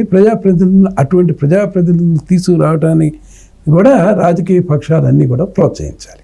సో 26 లోపల మీరు సిటిజన్స్ ఫర్ డెమోక్రసీ గ్రౌండ్ లెవెల్కి వెళ్తుందా, విలేజ్ లెవెల్కి? విలేజ్ లెవెల్ కంటే కూడా ప్రస్తుతం ఉన్న ఈ లోకల్ సెల్ఫ్ గవర్నమెంట్కి గట్టి మద్దతుదారుగా మేము ఉంటాం. ఇప్పటికే వాళ్ళకి సంఘాలు ఉన్నాయి. ఇప్పటికే వాళ్ళకి సంబంధించిన విషయాల మీద ప్రభుత్వానికి అనేక రకంగా విజ్ఞప్తులు చేస్తున్నారు. కొన్ని విషయాల్లో ప్రభుత్వం సానుకూలంగా స్పందిస్తుందని కూడా నేను చూశాను. ఇది మంచి పరిణామమే. దీన్ని ఇంకా ఎలా బలపరచవచ్చు అనే దాని మీద చేయొచ్చు. అట్లాగా మీరు చూసుకుంటే ప్రధానంగా మున్నెన్నడూ లేనట్లు ప్రవాసాంధ్రులే కాదు, ఇతర ప్రాంతాల్లో ఉన్న ఆంధ్రులందరూ కూడా గ్రామాల మీద, తమ ప్రాంతాల మీద మమకారంతో మనందరూ వచ్చి మొన్న ఓటు వేశారు. ఇది ఒక సానుకూల పరిణామం. ఇది స్వాగతించాల్సిన పరిణామం. ముందులాగా కాకుండా మన గ్రామాలని వాటి కర్మకు వదిలేయకూడదు, మనం కూడా ప్రజాస్వామ్యాన్ని బలపరచడానికి వచ్చి ఓటేయాలి అని అనుకున్నారు. ఇప్పుడు ఏదైతే ఇట్లాంటి ప్రవాసాంధ్రుల్లో బయట ప్రాంతాల్లో హైదరాబాద్ కావచ్చు, బెంగళూరులో కావచ్చు ఉన్న ప్రతిభావంతులైన వాళ్ళు, కొంచెం లేకపోతే ఆర్థికంగా బలంగా ఉన్నవాళ్ళు వాళ్ళ గ్రామాలకి మేము ఏం చేయగలము అనే పద్ధతిలో కనుక ఆలోచించి వాళ్ళ శక్తియుక్తుల్ని, వాళ్ళ ఆర్థిక వనరుల్ని, వాళ్ళ ఆలోచనల్ని ఉపయోగించుకోవాల్సిన అవసరం ఉంది. గతంలో కూడా జన్మభూమి అని చెప్పి మనం కార్యక్రమాలు చేసాం, దాంట్లో కొన్ని లోపాలు కూడా ఉన్నాయి. అట్లాంటి స్పిరిట్ని తీసుకొచ్చి ఈ వచ్చిన గొప్ప ప్రజా చైతన్యాన్ని ప్రజల్లో ఆలోచన పరులు, విజ్ఞాన పరులు, ఆర్థిక వనరులు ఉన్న వాళ్ళల్లో గ్రామాల మీద ఉన్న మమకారం ఏదైతే ఉంటుందో దీన్ని ఉపయోగిస్తూ అన్ని అభివృద్ధి చేసుకోవటంలో వీళ్ళని ఎట్లా భాగస్వామ్యం చేసుకోవచ్చు అనే విషయం మీద ప్రభుత్వం గట్టిగా ఆలోచించాలి. సో గ్రామ స్వరాజ్యం, సుపరిపాలన ఇవన్నీ వింటున్నాం సహజంగా. 74-73 సవరణల దాని ప్రకారం నేరుగా బడ్జెట్లో ఇంత ఫండ్ రావాలి గ్రామ పంచాయతీలకి, లోకల్ బాడీస్కి అనేది ఉంది అంటారు. అది ఒకవేళ రాకపోతే ఏంటి అనే క్వశ్చన్ వేసుకున్నప్పుడు సమాధానం ఏంటి సార్? అది రాకపోతే దానికి ప్రభుత్వమే మూల్యం చెల్లించాల్సి వస్తుంది. ప్రజల్లో ఒకసారి చైతన్యం వచ్చి మా వ్యవస్థల్ని, మా నియంత్రణ మాకు ఇవ్వండి అని నిజంగా ప్రజా చైతన్యం ప్రజల్లో కనుక వచ్చినట్లయితే ఏ ప్రభుత్వం అయినా స్పందిస్తుంది. అది 5 yearsకి ఒకసారి కదా సార్? ఇప్పుడు వస్తుంది 26 జనవరిలో గ్రామ పంచాయతీ ఎన్నికలు వస్తాయి. గ్రామంలో చైతన్యం వస్తుంది. చైతన్యం వచ్చి మేము గ్రామాన్ని మేము బాగుపరుచుకుంటాం, మమ్మల్ని నమ్మండి, విశ్వసించండి, గ్రామానికి సంబంధించిన విషయాల మీద నియంత్రణ, అధికారం మాకు ఇవ్వండి అని ప్రజలు నిజంగా కోరుకుంటే ప్రభుత్వం స్వాగతిస్తుంది. దాని మీద ప్రభుత్వం మీద భారం కూడా తగ్గుతుంది కదా. ఈ బాధ్యత ప్రజలకి అప్పగిస్తే వాళ్ళు కోరుకునే పరిస్థితికి మనం కల్పించాలి. అది మనం వాళ్ళ మీద పెట్టి మీరు చూసుకోవడం అనే కాదు, మేము చేసుకోగలం, మమ్మల్ని నమ్మండి, మాకు అధికారాలు ఇవ్వండి అని ప్రజల దగ్గర నుంచి అటువంటి డిమాండు, అటువంటి స్ఫూర్తి, అటువంటి ఆలోచనలు కూడా రావాలి. సో ఎన్నికల సందర్భంగా సిఎఫ్డి పోషించిన పాత్ర చూసిన తర్వాత ఆంధ్రప్రదేశ్ అభివృద్ధి విషయంలో కూడా సిఎఫ్డిది కీలకమైనటువంటి భాగస్వామ్యం ఉండాలి అని కోరుకునే వాళ్ళకి ఏం చెప్తారు? కొన్ని ఆలోచనలు మాత్రం, మంచి ఆలోచనలు మాత్రం మనం పంచుకోగలం. నిజంగా అభివృద్ధి చేసుకోవాల్సింది ప్రజాప్రతినిధులు, చైతన్యం రావాల్సింది క్షేత్రస్థాయిలో ఉన్న ప్రజలు. మనం కొన్ని ఆలోచనలు, మంచి విధానాలు ఇతర ప్రాంతాల్లో, ఇతర రాష్ట్రాల్లో మంచి పరిణామాలని అది ఒక విస్తృత వేదిక ద్వారా, చర్చా వేదికల ద్వారా ఇలా జరుగుతున్నాయి మంచి. ఇటువంటి మంచిని కూడా మనం కూడా స్వీకరించి ముందుకు పోదామని చెప్పచ్చు. అలాగే గతంలో లాగా మనం గ్రామ స్థాయిలో ఉన్న వ్యవస్థలన్నింటిలో ఇప్పుడు స్కూల్స్ ఉన్నాయి. స్కూల్స్లో గతంలో జరిగిన పూర్వ విద్యార్థులు ఎవరైతే ఉన్నారో ఆ స్కూల్ డెవలప్మెంట్ కమిటీస్లో గతంలో ఉన్న విద్యార్థుల్లో కొంచెం మంచి స్థితిలో ఉన్న వాళ్ళని దాంట్లో కమిటీలో సభ్యులుగా వేయండి. కొంచెం నిర్వహణలో వాళ్ళకు కూడా ఒక పాత్ర ఇవ్వండి. ఇప్పుడు పేరెంట్స్ కమిటీస్ వరకే బాధ్యత ఉంది. పేరెంట్స్ని కమిటీస్లో చేశారు. ఆలమ్నై అసోసియేషన్స్ లేవు కదా మనకు. ప్రతి స్కూల్కి ఆలమ్నై అసోసియేషన్స్ రావాలి. అమెరికాలో ఆలమ్నై అసోసియేషన్స్ ప్రతి యూనివర్సిటీలో ఉంటాయి. మిలియన్స్ ఆఫ్ డాలర్స్ ఖర్చు పెడుతుంటారు. ఇక్కడ ఐఐటీలో కూడా పూర్వ విద్యార్థులు ఎంతో విరాళాలు ఐఐటీలకు ఇస్తుంటారు. అంచేత ఈ స్కూళ్ళకి సంబంధించిన ఆలమ్నై కమిటీస్, అంటే నేను చెప్పేది జిల్లా పరిషత్ స్కూల్ సంబంధించిన ఉన్నత విద్యా సంస్థలకు సంబంధించిన వాళ్ళల్లో ఆలమ్నై కమిటీస్కి ఒక ప్రాధాన్యత ఇచ్చి మంచి ఆలమ్నై కమిటీస్ని కూడా ఏర్పరిచి వాళ్ళు కూడా ఈ స్కూల్ నిర్వహణలో ఆ తల్లిదండ్రులతో పాటు వాళ్ళు కూడా పాలు పంచుకుంటారు. ఇటువంటి మార్పులు కూడా మనం చేసుకోవాలి. సో ప్రోగ్రెసివ్ మెథడాలజీ, ఐడియాలజీ ఉండాలని మీరు చెప్తున్న దాన్ని బట్టి అర్థమవుతుంది. దాంట్లో ఇప్పుడు కోటీశ్వరులు కూడా పెన్షన్ తీసుకుంటున్నారు అనేది ఉంది. అలాగే కోటీశ్వరులకు కూడా ఇప్పుడు సిలిండర్ల స్కీము ఇవన్నీ కూడా తీసుకుంటున్నారు. వాళ్ళు స్వచ్ఛందంగా ముందుకు వచ్చి మాకొద్దు, మాకు అవసరం లేదు, మేము ట్యాక్స్ పేయర్స్ని, మేము ఉన్నత వర్గాలు, అవసరం లేదనే పరిస్థితి ప్రజల్లో కల్పించే బాధ్యత సిఎఫ్డి తీసుకుంటుందా? అంటే మనం చేయటం అది నైతికత దాని మీద ఆధారపడి ఉంటుంది. నేను దానికంటే కూడా ప్రధానంగా మీ గ్రామాలని మీరు అడాప్ట్ చేసుకోండి. గ్రామ వికాసానికి మీరు తోడ్పడండి. అన్నిటికీ ప్రభుత్వం మీదే ఆధారపడకుండా అన్ని ప్రభుత్వం చేయాలి అని ఆశించడం కూడా సబబు కాదు. మీ తరపు నుంచి గ్రామాల నుంచి వచ్చి గ్రామ ఉన్నతికి మీరేం చేస్తున్నారు అనేది మనం కూడా ఆలోచించుకోవాలి. ఇప్పుడు నేను మా ఊరి గురించి చెప్పాలంటే, మా ఊరిలో దోస్త్ అనే ఒక ఆర్గనైజేషన్ ఉంది, దుగ్గిరాల వన్ సేవా ట్రస్ట్. దీంట్లో ఉన్నవాళ్ళు ఎవరు? గ్రామంలో ఉన్న ప్రగతిశీలకంగా ఉన్నవాళ్ళు కొంతమంది, బయట ప్రాంతాల్లో ఉన్నవాళ్ళు, విదేశాల్లో ఉన్నవాళ్ళు కూడా మెంబర్స్ ఉన్నారు. వీళ్ళు తమకు చేతనైనంత రీతిలో వాళ్ళు సొంత రిసోర్సెస్ ద్వారా గ్రామాభివృద్ధికి చేస్తున్నారు. వాళ్ళు చక్కటి అవగాహన ఉంది, గ్రామంలో మంచి కార్యక్రమాలు చేశారు. ఇట్లా అనేక సంస్థలు అనేక కార్యక్రమాలు చేస్తున్నాయి. వీళ్ళకి ఇంకా ఎక్కువ చేయాలి అని కూడా ఉంది, ఆలోచన పరంగా ఉంది. కాకపోతే వీళ్ళకి చేయటానికి వీళ్ళు కొంత రిసోర్సెస్ కనుక జనరేట్ చేస్తే దానికి మ్యాచింగ్ ఫండ్స్ ఇవ్వటం, అలాంటి విషయాల్లో కూడా ఆలోచించాల్సిన అవసరం ఉంది. ఉదాహరణకి ఒక గ్రామానికి ఒక చిన్న డ్రైనేజీ వ్యవస్థ కావాలి. డ్రైనేజీ వ్యవస్థ కావాలంటే ఆ గ్రామస్తులు అంచనాలో ఒక 50% వాళ్ళు సొంత నిధులు కనుక ఏర్పరచుకున్నట్లయితే, ప్రభుత్వం కూడా నిధులు కనుక వచ్చినట్లయితే గ్రామానికి డ్రైనేజీ వ్యవస్థ కూడా ఏర్పడుతుంది కదా. దానివల్ల పారిశుధ్యం అలాంటివి కూడా పెరుగుతాయి కదా. ఆ రకంగా ఆలోచన చేయొచ్చు. అట్లాగే ముఖ్యంగా ఈ డిస్పోజబుల్ వేస్ట్, ఈ డిస్పోజబుల్ వేస్ట్ ఏవైతే ఉన్నాయో వీటిని కలెక్ట్ చేయొచ్చు. దీంట్లో నుంచి రెవెన్యూలు కూడా తయారు చేసే మార్గాలు కూడా కొన్ని ఉన్నాయి. ఎన్నో పంచాయతీలు కూడా చేస్తున్నాయి అట్లా. బైరాజు ఫౌండేషన్ కూడా చేశారు. గతంలో ఎంతోమంది ప్రగతిశీలంగా ఉండే ప్రజాప్రతినిధులు కూడా ఈ వేస్ట్ డిస్పోజల్ చేసి వేస్ట్ నుంచి how do get value out of it అనే రకంగా కూడా ఆలోచనలు చేశారు వాళ్ళు. సార్, మీరు సిఎఫ్డి ద్వారా ఇన్ని కార్యక్రమాలు, ప్రోగ్రెసివ్ మెథడాలజీలో ఇన్ని సూచనలు చేస్తున్నారు. బట్ ఇవన్నీ ఇంప్లిమెంట్ కావాలంటే ఖచ్చితంగా పొలిటికల్ సిస్టమ్ సపోర్ట్ చేయాలి. ఈ పొలిటికల్ సిస్టమ్ సపోర్ట్ చేయాలంటే ఇప్పుడున్నటువంటి పరిస్థితిలో ఎస్పెషల్లీ ఆంధ్రప్రదేశ్లో వర్గాలుగా రకరకాలుగా విడిపోయి ఉన్నారు. వాళ్ళందరినీ ఒక వేదిక మీదకి తీసుకురావడం అనేది ప్రభుత్వం చేయాలా, లేకపోతే అది కూడా స్వచ్ఛంద సంస్థలు, లేదంటే మీరంటే సిఎఫ్డి సంస్థలు, మీరు ఉన్నారు కదా, ఐఏఎస్లు ఐపీఎస్లు రిటైర్డ్ చాలామంది ఉన్నారు మీ దాంట్లో, ఇలాంటి వాళ్ళు టేకప్ చేయాలా? అది మనం గ్రామ వికాసాని కోసం గ్రామ అభివృద్ధి కమిటీలు లాంటివి రాజకీయాలకు అతీతంగా ఏర్పడితే చాలా మంచిది. అవి ట్రస్టులు కావచ్చు, కమిటీలు కావచ్చు, రాజకీయాలకు అతీతంగా గ్రామంలో అభివృద్ధి కోసం చేయాలి. అవి ఎన్ని చేస్తున్నారు కాబట్టి కొంతవరకు గ్రామాలు ఉన్నాయి. అయితే బాగా జరుగుతున్న గ్రామాలను చూసి మిగతా గ్రామాల వాళ్ళు నేర్చుకుంటున్నారు. వాళ్ళు బాగా చేసుకుంటున్నారే, మనం ఎందుకు చేసుకోలేదు అనే ఆలోచన పరులుగా అవుతారు అప్పుడు. అంచేత మనం బలవంతంగా ప్రతి వాళ్ళ మీద చేసి మీరు గ్రామాలు డెవలప్ చేసుకోవటం అనేది కాకుండా, ఈవరకే ఉత్సాహం ఉన్న వాళ్ళు ఎవరైతే ముందు మనం చేయదగింది ఏంటంటే, ఎక్కడైతే అటువంటి స్ఫూర్తి గల గ్రామాలు కానీ ఉన్న ప్రజలు ఎవరైతే ముందు కనుక వస్తే ముందు వాళ్ళని ప్రోత్సహించండి. దాని ద్వారా వాళ్ళు కొంత నిధులు కొంత సేకరిస్తారు.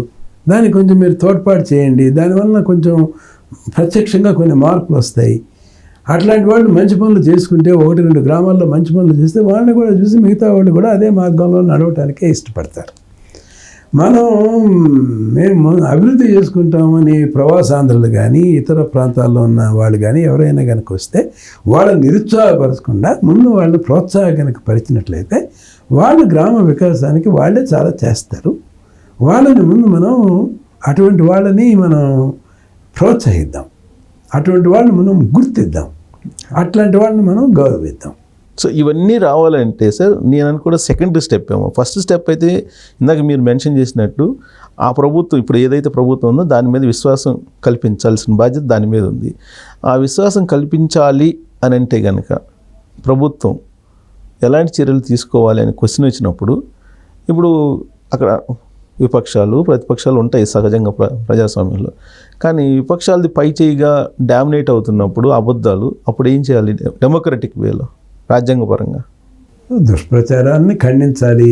అది ప్రజల ముందు వాస్తవాలు చెప్తే వాళ్ళ ముందే తేలిపోతారు వీళ్ళు. నేను అనేది ఏంటంటే మీరు విశ్వసనీయత చేయాలంటే ముందడుగు ఎవరు వేయాలి? ప్రభుత్వం కూడా ఒక అడుగు ముందు వేయాలి కదా. ప్రభుత్వం వేసే ముందడుగు ఏంటంటే మీరు ఈ లోకల్ సెల్ఫ్ గవర్నమెంట్ని నిర్వర్తించండి. మీరు వాళ్ళ దగ్గర నుంచి ఏమి కోరుకుంటున్నారు అని నిర్ణయించుకుని దానికి అనుగుణంగా వాళ్ళని పరిపుష్టి చేయటం కోసం వాళ్ళకి నిధులు విధులు ఇవ్వటం మొదలు పెట్టండి. నేను ఏమంటున్నానంటే విధులన్నీ కూడా ఒకేసారి ఇవ్వాల్సిన పని లేదు. మీరు ముందు ఒక 2-3 అధికారాలు వాళ్ళకి కల్పించండి. తర్వాత మెల్లిమెల్లిగా గ్రాడ్యువలిజం తర్వాత అంచెలంచెలుగా వాళ్ళ కొన్ని అధికారాలు బాధ్యతలు కూడా పెంచుకుంటూ వెళ్ళాలి. నేను ఒకేసారి అన్ని అధికారాలు వీళ్ళకి ఇవ్వాలి, ప్రభుత్వం ఎటువంటి వీటిల్లో గ్రామాల నిర్వహణలో ప్రభుత్వానికి పాత్ర లేదని నేను చెప్పట్లేదు. ప్రభుత్వం లేకపోతే జరగదు. ప్రభుత్వం లేకపోతే ఈ నీటిపారుదల, ఈ డ్రింకింగ్ వాటర్ స్కీమ్స్ పనిచేయవు, వీధి లైట్లు పనిచేయవు, మామూలుగా ఉన్న రోడ్లు లాంటి రవాణా వ్యవస్థ పనిచేయదు. ఇవన్నీ వాస్తవాలే. ఇది ఒకటి నేను సార్ శ్వేతపత్రాలు రిలీజ్ చేస్తున్నారు, జరిగింది ఏదో చెప్తున్నారు, జరగబోయేది ఏదో ఆయన ఆవిష్కరించే ప్రయత్నం చేస్తున్నారు సీఎం హోదాలో బాబు గారు. But at the same time ఈయన శ్వేతపత్రాలు అనేది కేవలం మళ్ళీ ఎలక్షన్ కోసం 2029 కోసం అనేది ఒక వర్షన్ వినిపిస్తూ ఉంది. దాని మీద విశ్వాసం కలగాలంటే ఖచ్చితంగా ఎవరో ఒకరిని సిబిసిఐడో మీరు అన్నట్టు, లేదంటే కమిషన్ ఆఫ్ ఎంక్వైరీస్, లేదంటే ఏసీబీఓ రంగంలోకి దిగాలి. ఆ విషయంలో కొంత అలసత్వం ఉంది అనే వాళ్ళకి ఏం చెప్తారు సార్? అంటే వీటన్నిటినీ కొంచెం మదింపు చేయాలి. ఇట్లాంటి వాటిల్లో తొందరపడి వ్యవహరించాల్సిన పని కూడా లేదు. లోతుగా అధ్యయనం చేయాలి. లోతుగా అధ్యయనం చేసిన తర్వాత చేయాలి. అంటే పూర్తిగా ఉపేక్షించకూడదు కూడా. నేను అనుకోవటం ప్రభుత్వం కూడా ఈ తప్పులకి ఎవరు బాధ్యులు అనే వాళ్ళని గుర్తించే కార్యక్రమంలో ఉందేమో అని నేను అనుకుంటున్నాను. ప్రభుత్వానికి కూడా మీరు వ్యవధి ఇవ్వాలి. ఇప్పుడు మామూలుగా ఎక్కడైనా కూడా ఏ ఎన్నికైన ప్రభుత్వానికి కూడా 100 రోజుల పాటు వాళ్ళకి అనవసర ప్రశ్నలు వేయకూడదు. వాళ్ళు ఆ ప్రభుత్వం నిలబడాలి, వాళ్ళకి పట్టు రావాలి, పరిపాలన మీద పట్టు రావాలి, వచ్చిన తర్వాత పనులు చేయాలి. అంచేత 100 రోజుల వరకు ప్రభుత్వానికి పూర్తి స్వేచ్ఛ ఉంటుంది. ఎక్కడైనా సరే జాతీయంగా అంతర్జాతీయంగా 100 రోజుల వరకు వాళ్ళకి అవకాశం ఇచ్చి ఈ 100 రోజుల పరిధిలో వాళ్ళు నిలదొక్కుకోవటానికి దీనికి అంటాం, దీన్ని హనీమూన్ పీరియడ్ అంటాం. అంచేత ఎన్నికైన ప్రభుత్వం 2వ రోజు నుంచి ఇది చేయలేదు, అది చేయలేదు, వైఫల్యం చెందింది అని చెప్పి అంటాం. అది హేతుబద్ధం కూడా కాదు. ప్రభుత్వ పనితీరు కనపడుతుందా లేదా అంటే కనపడుతుందనే చెప్పాలి. ఇప్పుడు ఉదాహరణకి పెన్షన్స్ అన్నీ 1 రోజులో చక్కగా ఇచ్చారు. ఈ నెలలో కూడా ఇస్తారు. జీతాలు 1వ తారీఖున ఇచ్చారు. ప్రభుత్వ ఉద్యోగులకి, పెన్షన్లకి అందరికీ ఇచ్చారు. ఇప్పుడు ఈ నెల కూడా చేస్తున్నారు. అంచేత ప్రభుత్వం ఆచితూచి వ్యవహరిస్తుంది, సరైన విధంగానే వ్యవహరిస్తుంది, కక్షపూరితంగా వ్యవహరించట్లేదు అనేది కొన్ని సంకేతాలు ప్రభుత్వం నుంచి వస్తున్నాయని చెప్పి మనం భావించాలి. అది మనం స్వాగతించాలి. సో ఎలక్షన్లో ప్రధానమైనటువంటి అంశాలు మనకు కనిపించినవి ఏంటంటే సార్, ల్యాండ్ టైటిలింగ్ యాక్ట్ రద్దు చేస్తాం అనేది ఒకటి. దాన్ని రద్దు చేస్తూ ఒక నిర్ణయం తీసుకున్నారు. తర్వాత దుబారా ప్రభుత్వానికి సంబంధించి మీకు రిషికొండది కానీ, తర్వాత హెలికాప్టర్లు ఒక 2కి జీవోలు కూడా రావటం, వీటన్నిటిని అసలు ఏం చేస్తారు అనే సందేహం ఉంది. దాని మీద రిషికొండని ఏం చేస్తే బాగుంటుంది అనేది అది దానికి నిపుణులు ఉంటారు, విజ్ఞతలు ఉంటారు. నేను చెప్పేది ఒకటే, గతంలో చేసిన వాళ్ళ తప్పును పునరావృతం చేయొద్దు. వాలంటీర్స్ని ఇట్లాంటి వాళ్ళని ఉపయోగించుకోవద్దు. మీరు అప్పట్లో 60 మంది పైగా మించిన అడ్వైజర్స్ అని ఇచ్చి వాళ్ళందరూ వైట్ ఎలిఫెంట్స్ అయ్యారు. అలాంటి తప్పులు చేయొద్దు. మనం ఉద్దేశపూర్వకంగా 91st అమెండ్మెంట్, కాన్స్టిట్యూషనల్ అమెండ్మెంటు, దీని ద్వారా బ్యాక్ డోర్స్ ద్వారా పదవులు సృష్టించి క్యాబినెట్ హోదాలు ఇవ్వటం అనేది నైతికంగా సమర్థనీయం కాదు. అందుచేత అడ్వైజర్స్ అనే వాళ్ళని తీసుకున్న ఆ డిపార్ట్మెంట్కి సలహాలు ఇవ్వాల్సిన సాంకేతిక పరంగా ఉన్న విజ్ఞత, విచక్షణ ఉన్న వాళ్ళని తీసుకోవాలి, అవసరం కూడా. కానీ వాడి క్యాబినెట్ హోదాలు, ప్రోటోకాల్ హోదాలు అలాంటివి ఒక్కర్లేవు. ఇప్పుడున్నటువంటి సిచ్యువేషన్లో సార్ కేంద్ర ప్రభుత్వం సహకరిస్తుంది అనే సిగ్నల్, సంకేతం అయితే వినిపిస్తుంది మనకి. ఎందుకంటే అక్కడ ఎన్డీఏ, రాష్ట్రంలో కూడా ఎన్డీఏ కాబట్టి. బట్ అనుకున్నంతగా సహాయం రావట్లేదు, వస్తే తప్ప ఆంధ్రప్రదేశ్ పునర్నిర్మాణం సాధ్యం కాదు అనే అభిప్రాయానికి ఏం చెప్తారు సార్? దీంట్లో ఇప్పుడు మనం కోఆపరేటివ్ ఫెడరలిజంలో ఉన్నాం. ఇప్పుడు కేంద్ర ప్రభుత్వం మీద కూడా అన్ని ఎన్నికైన ప్రభుత్వాల దగ్గర నుంచి ఒత్తిడి ఉంటుంది, రాజకీయ భాగస్వామ్యాల దగ్గర నుంచి కూడా ఒత్తిడి ఉంటుంది. ఒక రాష్ట్ర ప్రభుత్వానికి ఏకపక్షంగా వ్యవహరించలేరు కదా. ఆ రాష్ట్ర ప్రభుత్వం కూడా మనం కూడా వినూత్నంగా ఆలోచించి ఈ పరిధిలో ఎలా సహాయం తెచ్చుకోవాలి, అదనంగా నిధులు ఎలా తెచ్చుకోవాలి అనే దాని మీద ఆలోచించాలి. అలా ఆలోచించి దానికి సంబంధించిన ప్రతిపాదనలు కనుక పంపి వినూత్నంగా వ్యవహరించాలి. అయినా బడ్జెట్ కూడా రాబోతుంది కదా, మీలాగా అందరిలాగా నేను కూడా చేస్తున్నారు. ఆంధ్రప్రదేశ్కి ఏమిటి ఇస్తున్నారు ఈ బడ్జెట్లు అనేది కూడా చూడబోతున్నాం. గతంలో ఆంధ్రప్రదేశ్కి కొంచెం అరకొరగానే ఆ కేటాయింపులు జరిగాయి. రైల్వే లైన్స్ కావచ్చు, ఇంకోటి కావచ్చు, రోడ్ వర్క్స్లో కావచ్చు, మనం ఆశించిన పరిణామంలో జరగలేదు అని చెప్పేసి ఒక కొంత భావన, నిస్పృహ ఉంది. ఈసారి అదంతా చక్కబడుతుందని చెప్పి మనం భావిద్దాం. రాఘవులు గారు సిపిఎం ఆయన జనరల్గా మాట్లాడరు, కామెంట్ చేస్తే కొంచెం ఆలోచింపదే జరిగేలాగా ఉంటుంది. ఈసారి మళ్ళీ ఒకవేళ ఏం జరిగినా కానీ అమరావతి అనేది మారకూడదు రాజధానిగా, అలా చెయ్యండి అని చెప్పి చంద్రబాబు నాయుడు గారికి ఒక సూచన చేశారు. అది ఉందా రాజ్యాంగంలో? ఖచ్చితంగా ఉంది. ఇది రాజ్యాంగ పరిధిలోనే ఉంది. ఇది పార్లమెంట్ నిర్దేశించింది. మనకు పార్లమెంటు అమరావతిని రాజధానిగా గుర్తించింది. అంచేత దాని మీద వేరే చర్చది ప్రత్యేకమైన చర్యలు అవసరం ఏమీ లేదు. అంటే ఆయన ఏమంటారంటే 2014లో అమరావతి రాజ్యాంగం ప్రకారంగానే అనౌన్స్ చేశారు, ఆ తర్వాత దాన్ని డిస్టర్బ్ చేశారు కదా. సో ఫర్దర్గా అలాంటివి జరగకుండా ఆ విశ్వాసం కల్పించేలాగా అందరికీ మీరు చెయ్యండి అనే ఒక సూచన. మంచిదే, అది స్వాగతించాలి. అది జరగాల్సిన విషయమే. అమరావతికి అన్యాయం జరిగిందనేది ప్రతి ఒక్క ఆంధ్రుడు నమ్ముతున్నాడు, నమ్మారు కూడా. అందుకనే ఈ ఎన్నికల్లో కూడా ఒక అమరావతి ప్రధాన సమస్యగా ప్రజలు భావించారు, ప్రతిస్పందించారని చెప్పేసి కూడా మనం అనుకోవాలి. కానీ ఇప్పటికి కూడా సార్ 3 రాజధానులు అనేది సుప్రీంకోర్టులో పెండింగ్లో ఉంది. అందుకని బహుశా రాఘవుల్ గారు మెన్షన్ చేసి ఉంటారేమో. రాఘవుల్ గారికి అపారమైన అనుభవం ఉంది. నేను ఆయన్ని చాలా గౌరవిస్తాను. ఆయన చెప్పిన సూచన కూడా చాలా మంచి సూచన. దీని ప్రకారం చర్యలు తీసుకోవాల్సిన అవసరం అయితే ఖచ్చితంగా ఉందని నేను భావిస్తాను. సో పార్లమెంట్ సెషన్స్ ప్రారంభమైనాయి సార్ ఇవాళ. దాంట్లో ప్రధానమైనటువంటి అంశంగా ప్రత్యేక హోదా అనేది ఉంది. బట్ అది సంజీవిని అని కొంతమంది అంటారు, కాదు అవసరం లేదని కొంతమంది అంటారు. దానిపైన ఏమన్నా మీరు కామెంట్ చేయగలరా?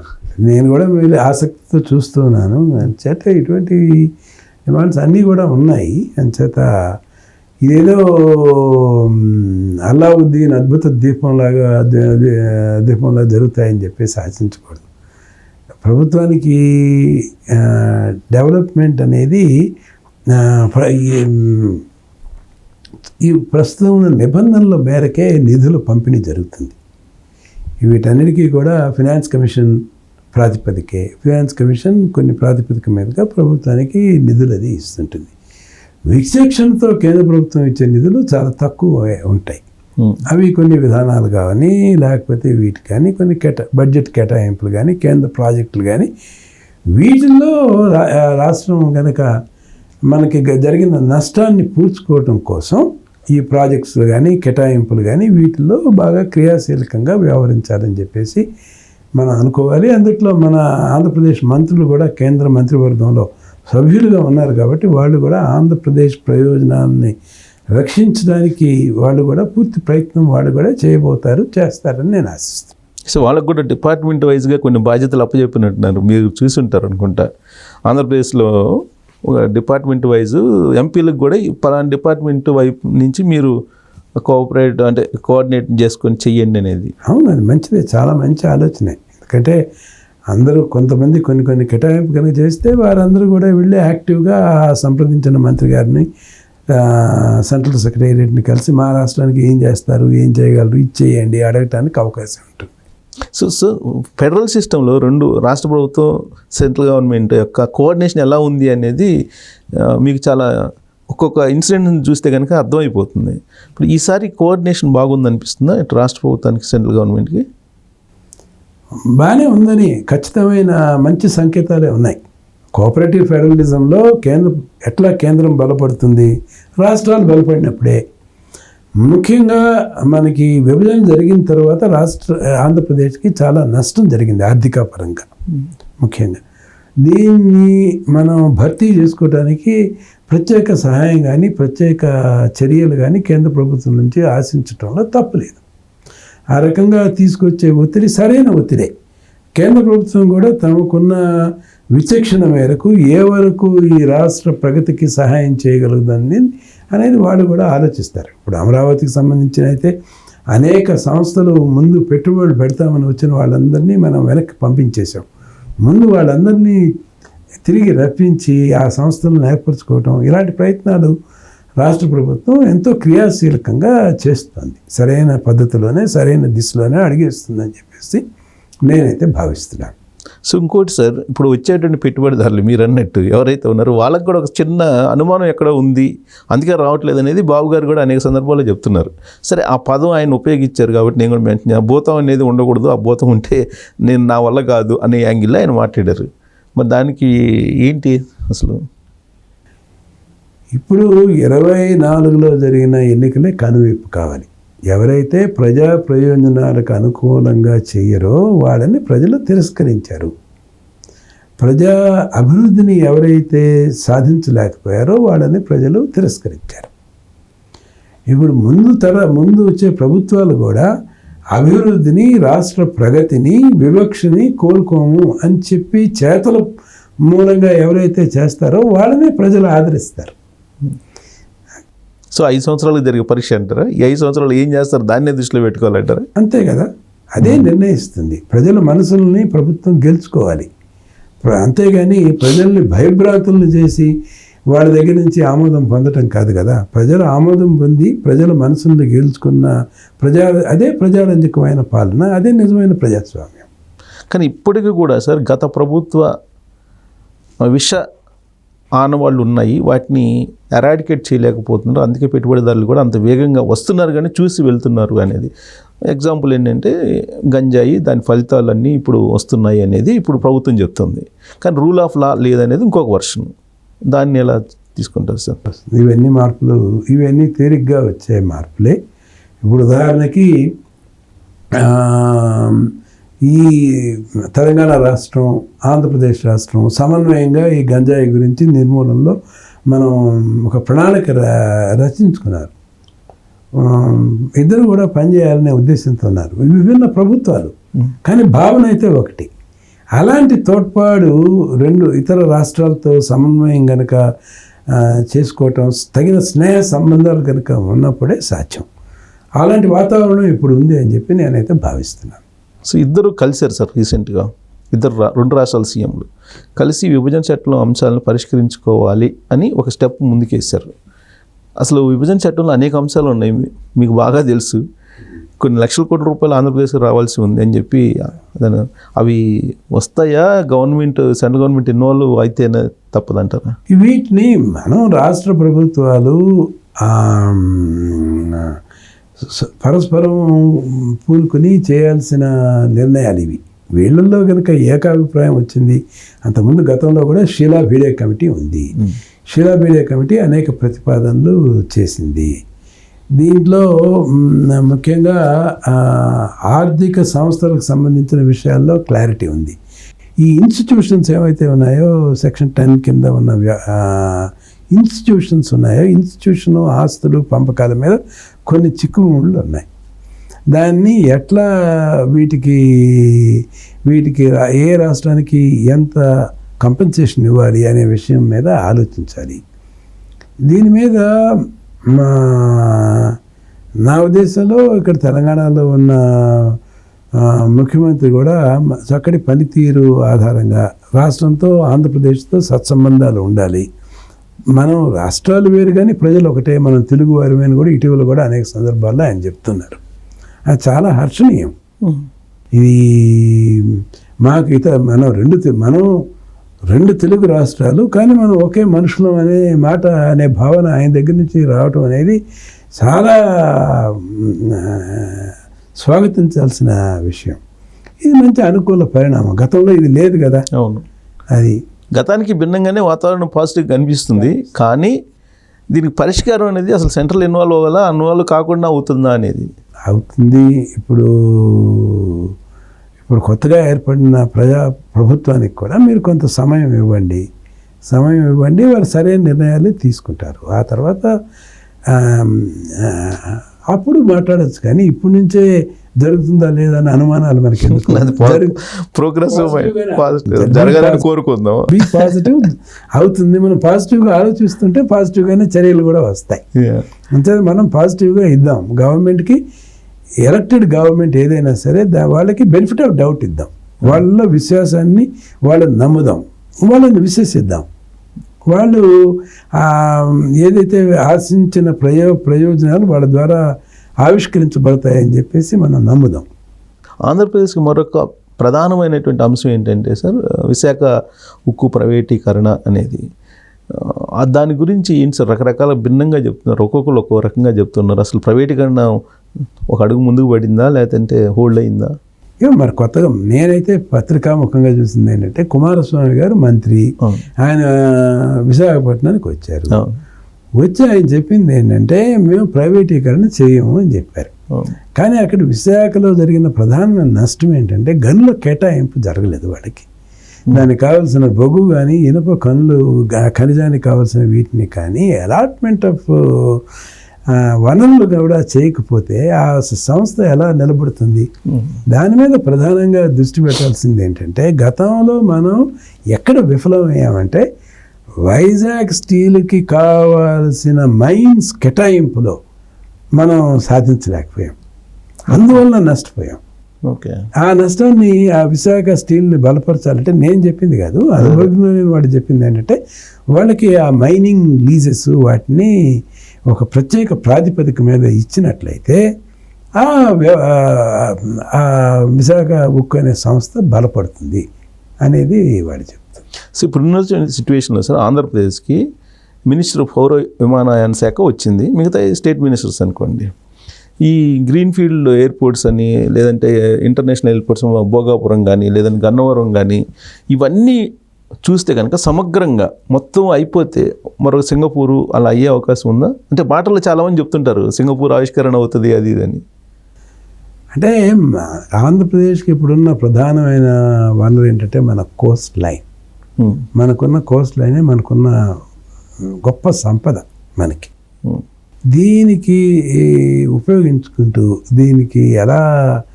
దీన్ని మనకున్న సహజ వనరులు, మనకున్న సహజ వీటిని ఉపయోగించుకొని ప్రణాళికని రచించుకోవాలి. దీనికి ప్రస్తుతం ఉన్న ముఖ్యమంత్రి గారు అనుభవజ్ఞులు అని చెప్పి నేను భావిస్తున్నాను. ఇంకోటి సార్, ఇప్పుడు ఏదైతే వాన్ పిక్ ఉందో ఆ ప్రాజెక్ట్ మీద చాలా కాలంగా భిన్నాభిప్రాయాలు ఉంది. అది అయితే తప్ప ఓడరేవులు అనేది మొత్తం ఆ ఏరియా మొత్తం, తీరం మొత్తం డెవలప్ కాదు అనేది, దాన్ని మళ్ళీ రివోక్ చేయాలి అని మీరు అనుకుంటున్నారా గవర్నమెంట్, ఇప్పుడున్న గవర్నమెంట్? అది నాకు దాని మీద లోతుగా అధ్యయనం చేయాలి. నిజంగా ప్రాథమిక వనరులు అనేది అవసరం. అది కుట్రపూరితంగా, నేరపూరితంగా ఉన్న వ్యవహారాలు జరిగినప్పుడు మొత్తం ప్రాజెక్ట్ని లేకుండా ప్రాజెక్ట్ని డీలింగ్ చేయొచ్చు. ప్రాజెక్ట్ని డీలింగ్ చేసి ముందుకు పోయే విధంగా చేయాలి. కాకపోతే ఇవి న్యాయపరంగా దాని మీద అనేక క్లిష్టమైన సమస్యలు ఉంటాయి. ఇప్పుడున్నటువంటి పరిస్థితులు ఆంధ్రప్రదేశ్లో దాదాపు 26 నుంచి 30 మంది దాకా ఐఏఎస్లు కానీ ఐపీఎస్లు కానీ పక్కన పెట్టారు. ఇది మంచిది కాదు అని అంటారు, నిజమేనా? అంతమందిని పక్కన పెట్టినట్లేదు. కొంతమందికి గతంలో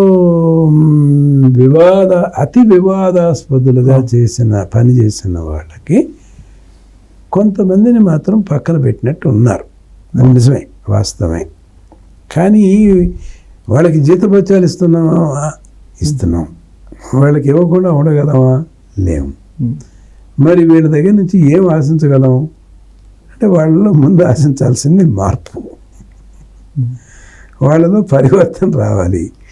మరి అంత వివక్షతో పనిచేసిన వాళ్ళల్లో మళ్ళీ పాత పద్ధతుల్లో లేనట్లు వాళ్ళలో నమ్మి వాళ్ళ చేతికి ఏ అధికారాలు, ఏ బాధ్యతలు అప్పగించగలం? తప్పు చేసిన వాళ్ళు, ఒకసారి తప్పు చేసిన వాళ్ళు మళ్ళీ ఆ తప్పు చేయకుండా ఉంటారా? ఇవి ప్రధానమైన సమస్యలు, ఇవి పరిష్కరించుకోవాలి. అయినప్పుడు ప్రాధాన్యత లేకుండా వాళ్ళ మీద ఎక్కువ విశ్వాసం లేకుండా ఏదో కనీస బాధ్యతలైనా ఉండే ఇవి ఇవ్వాలి. అంతేగాని నేను అంతకుముందు ఇంత పెద్ద పదవి చేశాను, నాకు ఇంత చిన్న పదవి ఇచ్చారా అంటే అది మీ పనితీరు మూలంగానే మీరు ఈ పరిస్థితి తెచ్చుకున్నారు. అంతేగా మీరు పరివర్తన రావడానికి పనిచేయండి. మీ గతంలో చేసిన తప్పుల్ని పక్కన పెట్టి మంచి పనితీరుతో కొత్త ప్రభుత్వానికి మీ వరకు మీరు సానుకూలత వ్యక్తం చేయండి. చేసిన దానివల్ల మీలో పరివర్తన కనుక వస్తే మీ మీద నమ్మకం కూడా పై వాళ్ళకు వస్తుంది అని మీరు ఒక రిటైర్డ్ ఐఏఎస్గా మీరు చెప్తున్నారు సార్. కానీ వాళ్ళని ఎందుకు బేర్ చేయాలి అసలు రాష్ట్రంలో? మళ్ళీ తిరిగి సెంట్రల్గా పంపించవచ్చు కదా అనే వాళ్ళకి ఏం చెప్తారు? అంటే మనకి చెల్లని నాణ్యాలను పక్కవాడికి ఎలా ఇస్తాం? అంటే వాళ్ళు ఇచ్చారు కాబట్టి. దీన్ని గ్రాషమ్స్ లా అంటాం. గ్రాషమ్స్ లాలో ఏంటంటే ఎక్కువ మంది పనిచేయని వాళ్ళు, లేకపోతే ఎక్కువ మంది తప్పు మార్గాలు పెట్టే వాళ్ళే కనుక ఉన్నట్లయితే మంచివాళ్ళు కూడా వాళ్ళకి ప్రాధాన్యత తగ్గిపోతుంది. ఈ గ్రేషమ్స్ లాలో జరిగిందే గతంలో. అంటే మంచి పనితీరున్న అధికారులందరినీ కూడా తీసుకొచ్చి వాళ్ళకి బాధ్యతలు అప్పగిస్తున్నారు ఇటీవల. అది నేను చూశాను. ఈ చీఫ్ సెక్రటరీ నీరబ్ కుమార్ గారితో కూడా 1-2 సందర్భాలతో మాట్లాడినప్పుడు వాళ్ళు కూడా సీనియారిటీతో సంబంధం లేకుండా ప్రతిభావంతులైన యువ అధికారులు ఎవరైతే కళంకితులు కాని వాళ్ళు ఉన్నారో వాళ్ళకి బాధ్యతలు ఇస్తున్నాము అని అన్నారు. అది నేను స్వయంగా చూశాను. మన 62 మంది అధికారులను చూశాను. దాంట్లో చాలామంది జూనియర్ అధికారులు. వాళ్ళకి మంచి విశ్వాసంతో మంచి బాధ్యతలు ఇచ్చారు. వీళ్ళెవరు కళంకితులు కారు.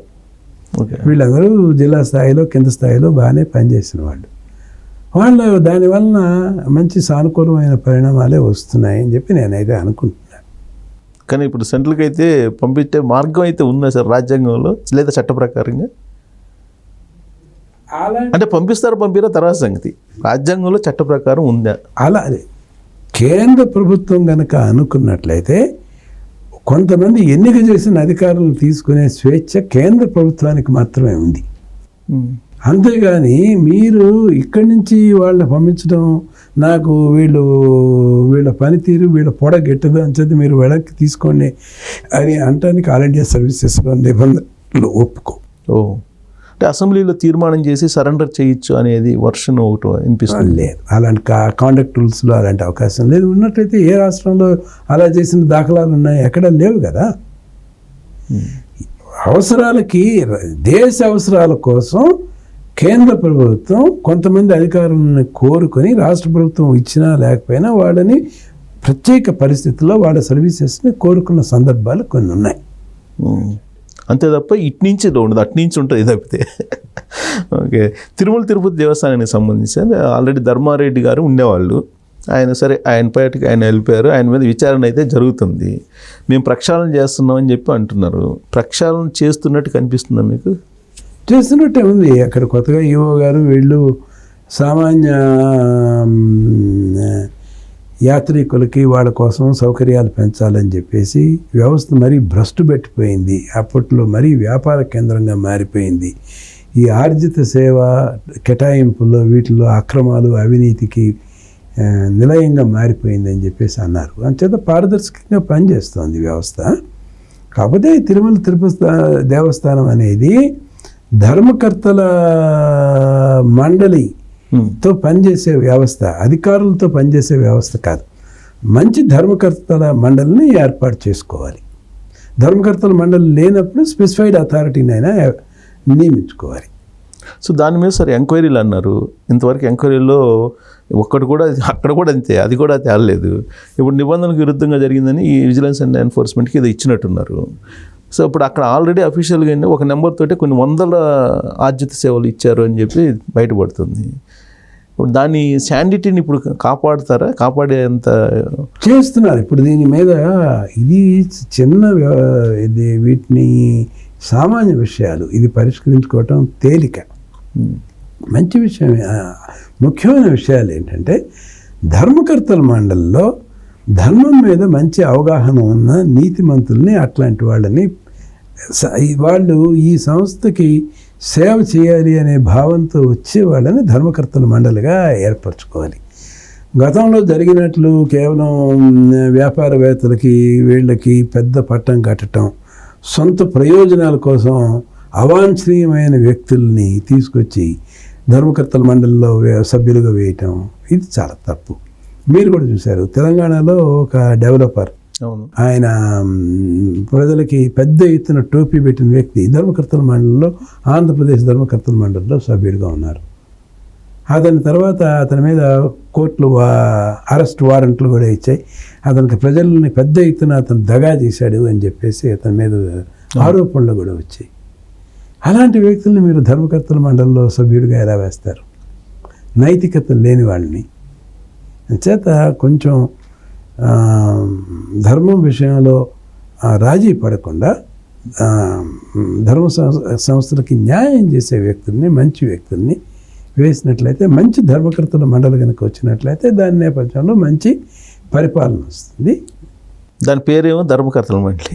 దాంట్లో ఉండేవాళ్ళు 80% నుంచి 90% రకరకాల కేసుల్లో ఉండేటువంటి వాళ్ళే నియామకం అవుతున్నారు చరిత్ర చూస్తే. అంటే మరీ రీసెంట్గా దాని పైగా దాని లిమిటేషన్ కూడా పెంచేశారు. 56, 60, 70, ఆల్మోస్ట్ 56, 60 లాస్ట్ గవర్నమెంట్ చేసింది. ప్రత్యేక ఆహ్వానితులని ఒక 60 మందిని సభ్యులుగా నియమించారు. నియమించినప్పుడు ఒక ప్రజా ప్రయోజనాల వ్యాజ్యం కూడా వేశారు. అవును, భానుప్రకాష్ గారు వేశారు, బీజేపీ ఆయనకి మేము కూడా మద్దతు తెలిపాం. అశ్విని కుమార్ గారు దాన్ని వాదించి ఆ ప్రత్యేక ఆహ్వానితులందరినీ కూడా తీసేశారు. అట్లాగే ధర్మకర్తల మండలిలో వీళ్ళు చేసిన మార్పులు ఏంటంటే, గతంలో యాక్ట్ 30/87లో ఉన్న ధర్మకర్తల మండలిని పునరుద్ధరించి అదే రకంగా కొనసాగించడం న్యాయం. అంతేగాని తిరుపతి అర్బన్ డెవలప్మెంట్ అథారిటీ అధ్యక్షుడిని టీటీడీ బోర్డులో ఎక్స్ అఫీషియో చేస్తాను, లేకపోతే తిరుపతి శాసనసభ్యుడిని ఎక్స్ అఫీషియో చేస్తాను, లేకపోతే తిరుపతి మున్సిపల్ చైర్మన్ని ఎక్స్ అఫీషియో చేస్తాను, లేకపోతే ఈ లోకల్ అడ్వైజరీ కమిటీ అధ్యక్షుడు మెడ్రాస్లో ఉన్నవారినో లేకపోతే హైదరాబాద్లో ఉన్న వాళ్ళనో ఎక్స్ అఫీషియో ధర్మకర్తల మండలి చేస్తాను అంటే అది సబబు కాదు. సో తిరుపతి దేవస్థానానికి సంబంధించి కన్స్ట్రక్షన్స్, అనాథరైజ్డ్ కన్స్ట్రక్షన్స్ జరిగి ఉన్నాయని చెప్పి వినిపిస్తుంది. దానికి సంబంధించి ఆరోపణలు కూడా ఉన్నాయి. ఏదైతే ఆగమ శాస్త్రం ఉందో సార్, దానికి విరుద్ధంగా చుట్టుపక్కల అక్కడ ఉండకూడదు అనే దానికి హైట్లో ఇల్లు కట్టారు. అవన్నీ డిమాలిష్ చేయాలంటారు. అసలు అవన్నీ పరిశీలించాలి. అక్కడ వచ్చిన ప్రధానమైన ఆరోపణలు ఏంటంటే, మఠాల క్రితం అనే పేరుతో ఎవరైతే కేటాయింపులు పొందారో వాళ్ళు వాణిజ్య ప్రయోజనాల కోసం వాటిని వాడుతున్నారు అని అన్నారు. ఇల్లీగల్ కన్స్ట్రక్షన్ కూడా చేశారనేది ప్రాథమికంగా వాళ్ళు నిర్ధారిస్తుంది. చేస్తే వాటిని తప్పనిసరిగా తీసివేయాల్సిందే, ఎటువంటి రాజీ పడాల్సిన పని లేదు. అక్కడ మీరు ఇప్పుడు వర్గీకరించాలి. నిజమైన మఠాలు ఉన్నాయి. కంచి వారిది చక్కటి మఠం ఉంది, అట్లాగే శృంగేరి వారికి మంచి మఠం ఉంది. వాళ్ళు నిజమైన సేవ చేస్తున్నారు. అట్లాంటి వాళ్ళు పలచబడిపోయారు. మఠం పేరుతో కేటాయింపులు పొంది దాన్ని స్వార్థ ప్రయోజనాలకు వాడేవాళ్ళు ఎక్కువైపోయారు. వాళ్ళ మీద ఖచ్చితంగా ఉక్కుపాదం మోపి వాళ్ళ ఈ మఠాల పేరు మీద జరిగే అక్రమాన్ని కూడా నియంత్రించాలి అని చెప్పేసి నేనైతే భావిస్తున్నాను. గతంలో లాడ్జెస్ ఉండేవి. గతంలో ప్రైవేట్ లాడ్జెస్కి ఆయన గతంలో ఉన్న శాసనసభ్యుడు రామిరెడ్డి అని ఆయన తిరుపతిలో ఆయన గతంలో ఉన్న లాడ్జ్ కోసం ఒక పర్మిషన్ తీసుకుని లాడ్జ్ నడిపేవారు తిరుపతిలో. నేను ఎగ్జిక్యూటివ్ ఆఫీసర్గా ఉన్నప్పుడు సుప్రీంకోర్టు వరకు వెళ్ళి ఆ అక్రమ లాడ్జిని నిషేధించి దాన్ని కూల్చివేసాం మేము. సో అది ఉంది కాబట్టి కూల్చేది. ఇప్పుడు అక్రమ నిర్మాణాలు కూల్చేయచ్చు. అక్రమ నిర్మాణం ఎప్పుడైనా కూల్చివేయచ్చు. అక్రమ నిర్మాణాలు చేపట్టిన ఏ మఠాన్ని ఉపేక్షించక్కర్లేదు. కాకపోతే సరైన పద్ధతిలో వీటన్నిటినీ కూడా నియంత్రించండి ముందు. దాని మీద మఠాలు కూడా ఎంత ఒక గదికి ఎంత ఛార్జ్ చేయొచ్చు అనే దాన్ని నియంత్రించండి. లేకపోతే టీటీడీని నేరుగా కేటాయింపు చేసి ఆ డబ్బు కావాలంటే మఠానికి ఇవ్వండి. మీరు నిర్వహణ కోసం ఎంత అవుతుందో అంత ఇవ్వచ్చు. సో మొత్తం మీద దాన్ని అయితే రీస్ట్రక్చర్ చేయాలి. అదర్వైజ్ తిరుపతి దేవస్థానం ఉపేక్షించకూడదు. ఇప్పుడు మఠాల పేరుతో జరుగుతున్న అక్రమాలని అడ్డుకోవాలి. మఠాల పేరు మీద ఉన్న ప్రతి వాళ్ళని వాళ్ళు ఎటువంటి వాళ్ళు ఏ పద్ధతిగా వాళ్ళు వాడుతున్నారు అనే దాని మీద మీరు నియంత్రణ చేయండి. ఇప్పుడు సాదృశ్యంగా ఉండాలి మఠాల నిర్వహణ. ఇప్పుడు కంచివారు కానీ లేకపోతే శృంగేరి వారు కానీ ఎంత ఆదర్శవంతంగా నడుపుతున్నారు వాళ్ళ మఠాలని, ఎంత గొప్పగా ఉన్నారు. వాళ్ళు ఎలా నడుపుతున్నారో అదే ప్రాతిపదిక మీద కూడా మిగతా వాళ్ళందరూ కూడా మఠాలు అంత నిబద్ధతతో అంత దీంతో నడపాలి మఠాలు. అది ఆదర్శప్రాయాలుగా ఉన్న వాళ్ళని తీసుకొని వాళ్ళు ఎలా చేస్తున్నారో అదే నిబంధనలు వీళ్ళకి కూడా అమలు జరిపేలాగా చూడాలి. చాలా కాలంగా సార్ ఇప్పుడు ఈ మొత్తం చూసిన తర్వాత ఇలాంటివన్నీ కూడా అసలు ప్రభుత్వ ఆధీనంలో ఉండకూడదు, తిరుమల తిరుపతి దేవస్థానం ఆధీనం లేకుండా దానికి స్వయం ప్రతిపత్తి కల్పించాలి అనేటువంటిది ఒక డిమాండ్ ఉంది. దాని మీద ఉంటుంది. ఇవి కొత్తగా వస్తుంది కాదు. మనం ఇతర మతాలకు సంబంధించిన సంస్థలను మనం నియంత్రించట్లేదు. మనం హిందూ సంస్థలను ఎందుకు నియంత్రించాలి అనేది కొంత దేశవ్యాప్తంగా కొంతమంది ఈ అభిప్రాయాలు వ్యక్తం చేస్తున్నారు. కానీ సరైన ధర్మకర్తల మండలి ఉండటమే దీనికి పరిష్కారం. సరైన ధర్మకర్తల మండలి ఉండి నిబద్ధత గల వ్యక్తులు గనక ధర్మకర్తల మండలిలో సభ్యులుగా గనక ఉన్నట్లయితే అప్పుడు ఈ దేవాలయ సంస్థలకి న్యాయం కలుగుతుంది. అది వాస్తవం. కానీ ఇది రాజకీయపరమైనటువంటి ఒక పునరావాస కేంద్రంగా మారిపోతుంది అనేది వాళ్ళ బాధ. హిందూ ధర్మకర్తలు లేకపోతే ఇప్పుడు ధర్మకర్తల్ని ఎంపిక చేయడానికి ఇప్పుడు విస్తృతంగా ఆగమ కౌన్సిల్ ఉంది. ఆగమ కౌన్సిల్ కూడా కొంత ఎంపిక చేసే బాధ్యత ఇవ్వచ్చు. మీరు ఎంపిక చేసిన వ్యక్తుల్ని ఆగమ కౌన్సిల్ ఇట్లాంటి వాళ్ళని కూడా వాళ్ళతో కూడా సంప్రదింపు చేయొచ్చు. అంటే సరైన కౌన్సిల్స్ వాటిని ఏర్పరచుకోవాలి కూడా అప్పుడు. కానీ ఇప్పుడు మళ్ళీ రమణ దీక్షితులు గారి ఇప్పుడు మళ్ళీ గతంలో ప్రభుత్వంలో ఆయన పైన ఏదో కేసులు పెట్టారని ఈ ప్రభుత్వాన్ని రిక్వెస్ట్ చేస్తున్నారు.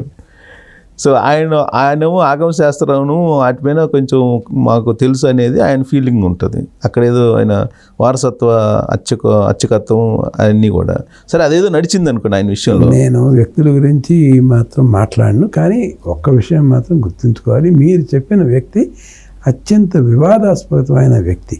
గతంలో ఏదో ఒక పింక్ డైమండ్ ఉంది, అది పోయింది అని చెప్పి అభూత కల్పనలు చేసిన వ్యక్తి. ఈరోజు తనకేదో ప్రభుత్వంలో అన్యాయం జరిగిందని ఆయన బెబ్బేలు పెడితే ఆయనకి న్యాయం చేయాలి అని అంటే మనుషుల్ని బట్టి మనం వ్యవహరించాలి. తన దాకా వచ్చింది కాబట్టి పోయింది తెలుస్తున్నట్టుంది. తిరుమల తిరుపతి దేవస్థానం మండలి ఏర్పాటు చేయడానికి కూడా చాలా టైం తీసుకుంటుంది ఈ ప్రభుత్వం అనే దాన్ని ఎలా చూస్తారు? తీసుకోవాలి, తప్పులేదు, తీసుకోవాలి. మీరు కొంచెం దాంతో విజ్ఞతతో విశిక్షణతో వ్యవహరించాలి. మీకు మండలి ధర్మకర్తల మండలి ఏర్పరచడానికి కొంత టైం కనుక తీసుకున్నట్లయితే అటువంటి వెసులుబాటు తీసుకోండి. ఈ లోపల మీరు స్పెసిఫైడ్ అథారిటీ వేసుకోవచ్చు. స్పెసిఫైడ్ అథారిటీ వేసుకుని కార్యక్రమాలు చక్కగా నడుపుకోవచ్చు. గతంలో కూడా స్పెసిఫైడ్ అథారిటీస్ పనిచేసాయి. సార్ పొలిటికల్ రిలేటెడ్ అపాయింట్మెంట్ అయితే బాగుంటుందా, నాన్ పొలిటికల్ అయితే బాగుంటుందా మండలికి? మీరు అనుకుందే నేను అనుకుంటాను. ఎవరైనా నాన్ పొలిటికల్ అపాయింట్మెంట్ అనుకుంటాం. కానీ పొలిటికల్గా కూడా ప్రతినిధులకి దాంట్లో యాక్ట్ 30/87లో మండలిలో కనీసం 2-3 ప్రజాప్రతినిధులకి ప్రాతినిధ్యం ఉండాలి అని చెప్పేసి దాంట్లో కొన్ని నిబంధనలు ఉన్నాయి.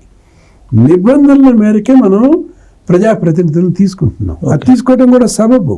ఓకే, ప్రజాప్రతినిధులు ప్రజల చేత ఎన్నికైన వాళ్ళు, వాళ్ళలో కూడా ఎంతోమంది ధర్మాచార పరులుగా ఉంటారు, మంచి వాళ్ళు ఉన్నారు, సమాజానికి సేవ చేయాలి అనే వాళ్ళు కూడా ఉన్నారు, మంచి విచక్షణ కలిగిన వారు ఉన్నారు, విఘ్నులు ఉన్నారు, సేవాభావాన్ని కలిగిన వారు ఉన్నారు.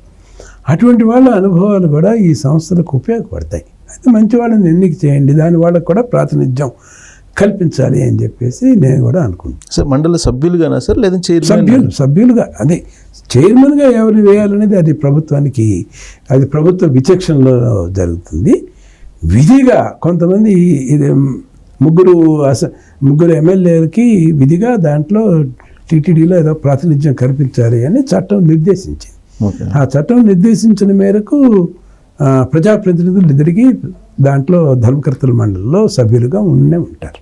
ఓకే సార్, ఓవరాల్గా చూస్తే కనుక ఇప్పుడున్న క్రైసిస్ నుంచి బయటపడి పునర్నిర్మాణం అనేది ఈ 5 సంవత్సరాల్లో కంప్లీట్ అవుతుంది లేదా బేస్ పడుతుంది అనుకుంటున్నారు ఆంధ్రప్రదేశ్కి? విధ్వంసం చేయడానికి 5 సంవత్సరాలు పడితే పునర్నిర్మాణం చేయడానికి 5 సంవత్సరాలు ఎలా సరిపోతుంది? అంతేనంటారా? మళ్ళీ దీర్ఘకాలం పడుతుంది. అది బాధాకరమైన విషయం. ఇప్పుడు విధ్వంసం అనేది ఒకసారి చేస్తే పునర్నిర్మాణం చేయడానికి రెట్టింపు సమయం కూడా అవసరం అవుతుంది. అది బాధాకరమైన విషయం. అందుకని రాష్ట్రం వెనకబడకుండా మనం కూడా ప్రయత్నం చేయాలి. మనం కూడా మన ప్రయోజనాలని కనీసం దూరదృష్టితో విఘ్నతతో మనం కూడా వ్యవహరించి మన రాష్ట్రాన్ని మనమే కాపాడుకుందాం.